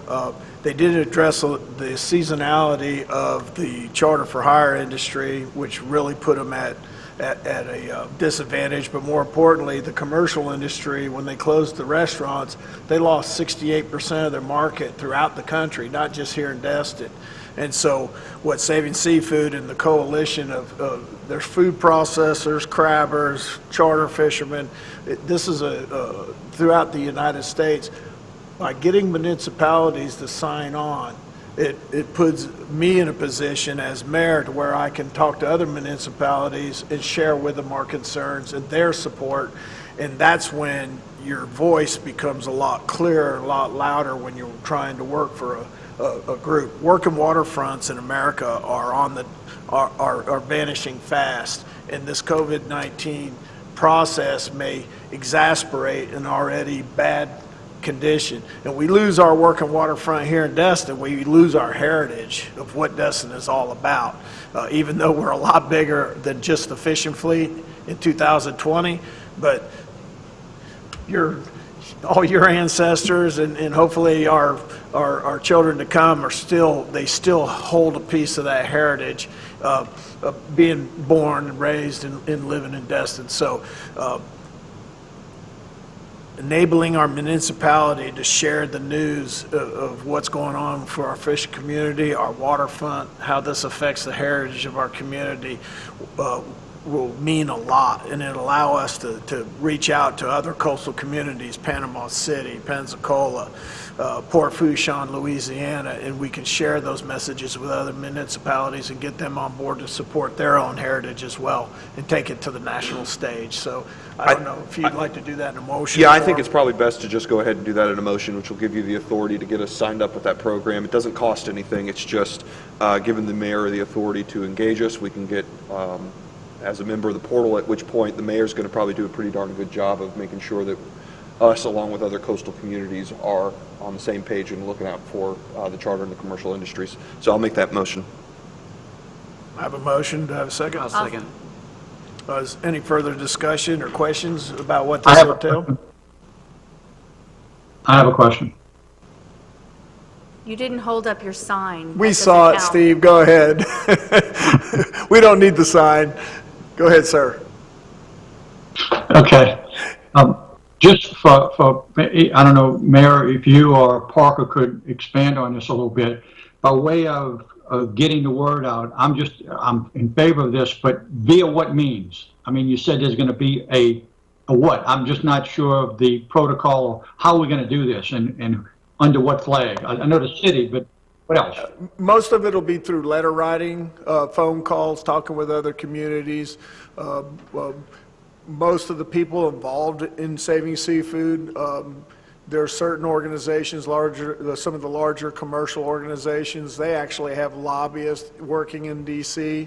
Their message is sent via letters, but Saving Seafood as a coalition, when the city of Destin signs on or when we get other municipalities, it just adds more weight to their efforts to get the attention of Congress and the Senate when it comes to what's now being described as Phase 4 to address some of the issues that didn't work out for that particular aspect of our business community. Most small fishing companies are pass-through organizations. They don't pay themselves salaries. They pay their truck payment, their mortgage, and their boat payment out of the same checkbook. And these programs that came through the first stimulus package overlooked that and made it very, very difficult. I'm actually have gone through the process, and I'm having extreme difficulties getting through that process because the qualifications don't, especially in the PPP, you don't pay yourself a salary, so you can't declare a salary. You can, maybe if you got a Schedule K at the end of your tax returns, you can. But just like during the oil spill, what they did is they took your tax returns for 2 or 3 years and based that off of what type of relief. And that works for the commercial and charter fishing industry. Those are the kind of discussions that'll be taking place as we talk with Senator Rubio, Senator Scott, Congressman Gates, Congressman Weber in Texas. This is going to go well beyond the city of Destin. And myself, Mr. Destin, Saving Seafood, these are all relationships and organizations that whenever there's a crisis in the fishing industry, we always work together, putting the overall benefit of the fishermen well above individual needs or wants. Okay, I hear that, and thank you. I guess I'm just trying to pin it down a little bit more. Do you receive a request from somebody, and then as the mayor, draft a letter to a certain, what body is it? I realize it's coming from the city, but what initiates those letters? What's the process going to be? To answer your first question you had before, to expound off of Gary's point, is that there's going to be a website that is going to go live that is going to serve as an online portal in a few days, and that's going to be a consolidation clearinghouse for everybody who authorizes letters, communications, position points to be able to basically dump that information to one central area, at which point then it's going to try to be synthesized into a more regional and then national consensus that can be brought to federal legislators. So there's that. And then I believe your second question was who would request information, basically the council would direct the mayor as this process moves forward. My understanding is that if the mayor or myself wants to have the city take a position and basically send a letter or take a position point and have it move through that clearinghouse, we would bring it to council for approval first. Okay, I'm good with that. I just trying to understand. And to help, and the initial request actually went through Parker to me from Bob Vanessa, who's the chair of, actually he founded Saving Seafood, to see if our municipality would join him and his organization in this effort to take it beyond just individual businesses or fishing organizations, but begin to take it to the communities that have working waterfronts that have a lot more at stake other than just an individual boat owner and an individual fisherman. Okay, thank you very much. Okay, so we got a motion, got a second? Mr. Braden? Yes. Ms. Ramswell? Yes. Mr. Mitchell? Yes, sir. Mr. Overdeer? Yes. Mr. Marlar? Yes. Mr. Destin? Yes. Mr. Morgan? Yes. Vote is unanimous, so moved. And myself and Mr. Destin will not do anything when it comes to sending off letters until all the council have an opportunity to take a look at it, read it, edit it, and make any suggestions. And we can do that through our city manager or our attorneys. Okay? All right. Mr. Destin. Thank you, Mayor. Thank you, Council, for that. That's it's really tremendous that we can get behind and support our fishermen in that way. My second item, there are some unsung heroes in our community that are going above and beyond, and not to step on Chatham Morgan's toes a little bit because he's been with these guys for a lot longer than I have.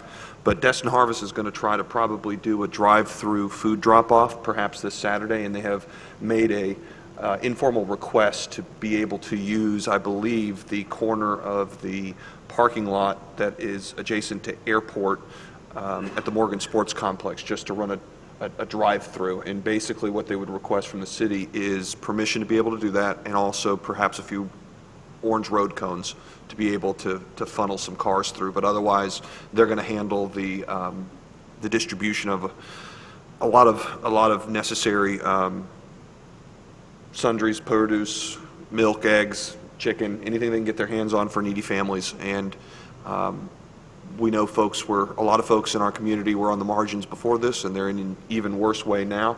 So it's just a general request to be able to use that facility and get some of these resources into the hands that need them most. Can donations go that same day, or do the donations need to be a different day, different location?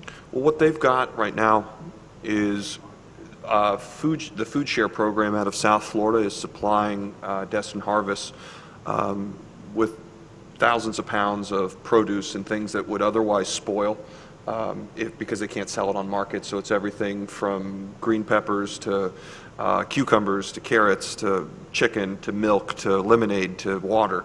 And what happens is they get what they get, and they're going to try to consolidate it and get it distributed. I know that Destin Harvest through Chatham Morgan, they've been distributing to a network of charities that feed the homeless and make sure that families, food pantries are stocked in the best of times. And they've been doing that for a really long time, and it's admirable. Right now, their services are needed even more. So they're meeting the need through the food share charity, and meeting the needs of those soup kitchens, those food pantries. But also, I think there is an opportunity that's been expressed to me to be able to do some drive-through drop-offs, and they wanted our assistance in basically offering them a facility to be able to just logistically be able to run the cars through, and then a few road cones. So you three, I know, are all in the restaurant business, and because I'm not, this may sound like a dumb question, but do all restaurants know that there's a place they can take food that's going to spoil if they're not going to be able to use it?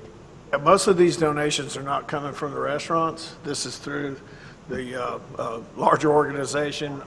It's Farm Shares doing it, and we've already had, 2 semis have already been delivered. They've been delivering goods, and this is a next step up because they got more stuff coming.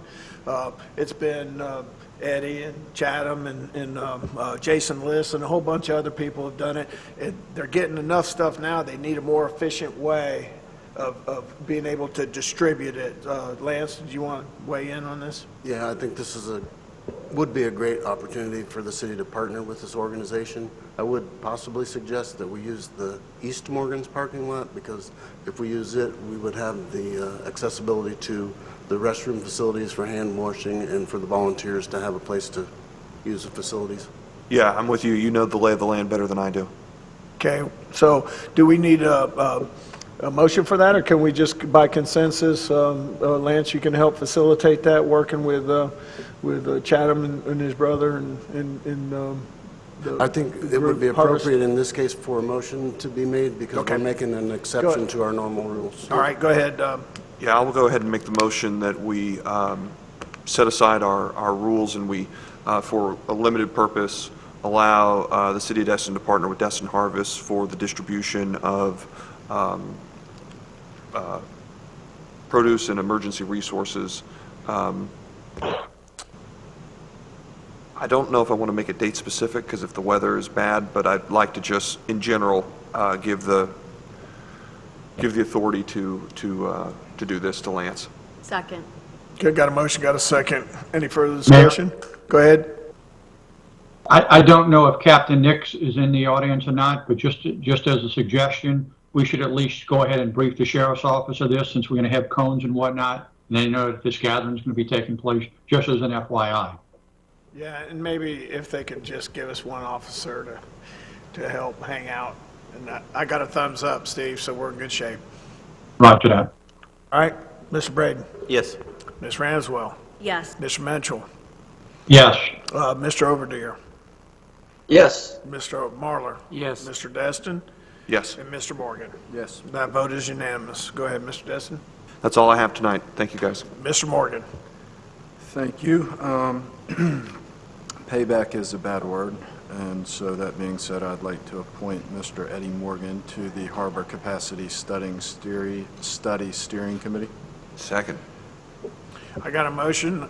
I got a second. Any further discussion? Mr. Braden? Yes. Ms. Ramswell? Yes. Mr. Mitchell? Yes. Mr. Overdeer? Yes. Mr. Marlar? Yes. Mr. Destin? Yes. Mr. Morgan? No. You're awesome. I know we had 7 folks. That was the last opening. I do want to throw out something there. Captain Jim Green requested to be on there. He didn't get his application in time, but he's also president of the Destin Charter Boat Association. And sits on the Harbor CRA board, and he would really like to be on there, so I think his leadership and his knowledge of the harbor would be an addition to it. Is it allowable to add an 8th member, Kyle? Is that okay? If It's in the discretion of the council. Yeah, Mayor, I mean, Jim does a fantastic job, and we're very lucky to have him on all the boards he currently serves on, and putting him on one more doesn't bother me he at all. asked for it, too. And he asked for it, He so... can be your nomination. Yeah, why don't we make, essentially. I'm going to make a motion to expand the capacity committee, the Harbor Capacity Committee, to 8 members and make Jim Green, actually, I'll give the mayor the authority to nominate a person. Okay, I got a motion, got a second? Okay, got a second. Mr. Braden? No. Ms. Ramswell? Yes. Mr. Mitchell? He's working on it. Come on. You're muted. Unmute. Yes. Okay, yes, Mr. Overdeer. Yes. Mr. Marlar? Yes. Mr. Destin? Yes. Mr. Morgan? Yes. I'd like to nominate Jim Green to be on the Harbor Capacity Steering Committee. Second. All right. We'll vote, Ms. Braden? Yes. Ms. Ramswell? Yes. Mr. Mitchell? Trying to get the button pushed. Yes, sir. Yes. Mr. Overdeer? Yes. Mr. Marlar? Yes. Mr. Destin? Yes. Mr. Morgan? Yes. Ayes have it, so moved. Webb, can you get Steve a big button for his mute button? We have some ideas to assist them in this matter. Okay, we're going to get you a big button, Steve. Oh, no! You did it again. We're going to get you a button. What's happening is we're automatically, at least on my tablet, it automatically mutes. Okay, so I'm having to push it multiple times. There you go. Thank you. All right. Lastly, I want to address everybody that might be watching on TV. The 2020 census is in full swing. It's been pointed out to me that only 27% of Destin residents, how many now? 21% of Destin residents have responded. I just want to remind everyone that the census numbers, as you fill that out, is critical to this community. That information is used for federal funding, for the establishment of hospitals, monies to our schools. It covers a large gamut of things. So I want to encourage everybody at this time. It only takes about 5 minutes, maybe 6 minutes max to fill yours out. I did mine. You have nowhere else to go, so just take a few minutes, get off Facebook, and go to the census and fill out your census. And then the only thing that I want to bring up, some of that was stemmed out of the only public comment we had by Mr. Adams, was up to this point, we've been on pins and needles just waiting for the next declaration or the next guidance or coming for the president or our governor. And hopefully what I would like to see is for our council members between now and our next meeting to come up with some ideas that we can begin the plan of how we're going to try to normalize our community again. In doing that, maybe have some set triggers that require national or state mandates from the governor's declarations where they rescind their existing mandates. I'd like to see some timely and open discussions with the counties on the same, once we formulate some of our ideas in what we'd like to see as guidelines. And the whole purpose, I think, is really to encourage and give people some hope that we're thinking about how we're going to go back to normalization. One of the ideas I saw, a municipality here in Florida reopened their beaches, but for only walking or jogging or fishing. You couldn't lay on the beach, you couldn't sit on the beach, vendors couldn't put up chairs. I talked with Joey about that idea when I saw it, and he said, well, to make it easy, maybe you could do it for a couple hours in the morning and a couple hours in the afternoon, so he didn't have to have his guys down at the beach in numbers all day long. Ideas like that, to where we can discuss them and think about it. And what I'd like to see out of that is with these ideas is something we can establish and put on paper or through a PSA just to get people thinking about, this is going to come to an end at some point, and this is how we're going to do it. And of course, some of it's going to be CDC recommendations or governor recommendations, but I'd like to hear ideas out of the council members themselves on how they would like to see us open up. Because one of the facts is we're not going to just declare we're wide open. It's going to be a process. It's going to require health concerns, safety concerns, but I want us to explore all these ideas, especially one that was brought up that intrigues me the most, and that is as we slowly open up and we still have people at high risk all through our communities, that maybe we have a policy where we highly recommend self-isolation and we provide the services to get them their food, medicine, supplies, and protect those most at risk even as we move back into normalization. So I'd like to get that on the agenda for our next meeting and have all the council members come up with some ideas of how we could either put out publicly or in writing some of our ideas of how we want to normalize ourselves as we move into May and June and stuff like that. So that's all I got. Ms. Cobb? I am requesting to call an executive session at 5:30 p.m. on April 20th. Pursuant to Section 286.011, subsection 8, Florida statutes, in the cases of Point Mezzanine LLC versus City of Destin, Okaloosa County Court, case number 2019 CA004010F, and Point Mezzanine LLC versus City of Destin, Okaloosa County Court, case number 2019 CA003733F. All city council members and the mayor will be present, along with city attorney, city land use attorney, and the city insurance attorney, as well as the city manager. 5:30? 5:30, which is right before our next regularly scheduled meeting, which is at 6 p.m.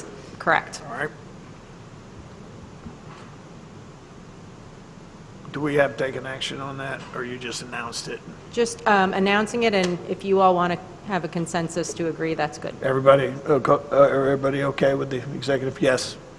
We have had Thank you. All right. Mr. Bowman. Just one thing real quick, just very late today, we got notification from the ALJ in our City of Destin versus Sherry case that was the Army Corps permit case.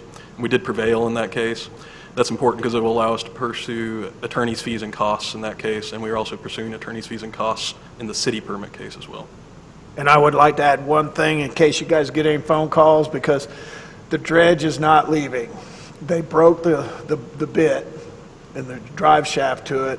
They're going to try to repair it over here in the pass. If not, they may have to go to Panama City to haul out and have it done. I had a bunch of captains call me this morning. It was like, they're leaving and they didn't get it done. They got about 600 feet to go. They got to make 2 passes to make it wide enough. And it's about anywhere from 3 to 5 days of dredging left. So if the dredge leaves, it's because they're going to dry dock. They're coming back, and they promise they're going to finish the project.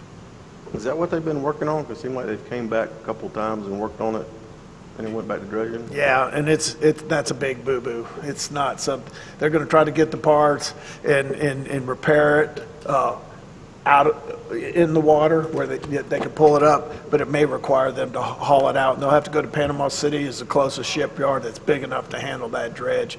And I would imagine it would take a couple weeks to repair if they got to go over there. They said if they can repair it here, it'll be 5 to 7 days repair. They're waiting on some parts, but just so if you get calls or emails, they're not leaving. Just let them know that we're going to get it done. Then we gotta hope they don't decide to stay in Panama City and do them first. Don't give them any ideas. All right, anything else, staff? All Dear, right. I have an idea for your little thing. What do we do when this is over? And this may sound dumb, but the grand reopening of Destin, and we could have almost like in October, like a seafood festival, but a festival where all the restaurants have booths or trailers and stores have the little shops or something. I know that sounds dumb, but it might be a way to. It may not sound dumb when we start to open back up and everything's a trickle. We might need to do something special to, just like we did, fortunately Visit Florida spent 50 or 70 some $million to let people know that we no longer had oil on our beaches. We don't have that blessing this time. So it's going to take some hard work. Go ahead, Mr. Bowman. Mayor, just before you close the meeting, I did want to note for the record for Section 8 public comments that I did check with Ray, and we did not receive any written public comments during the meeting, and therefore we don't need to read anything into the record here. All right, thank you very much. That being said, I want to thank you, everyone, in a very stressful time. Ray, not just our staff, but you guys too. I mean, we're all trying to live our lives and protect our children and our families. It's been a tough time, but we're going to get through it. Meeting adjourned.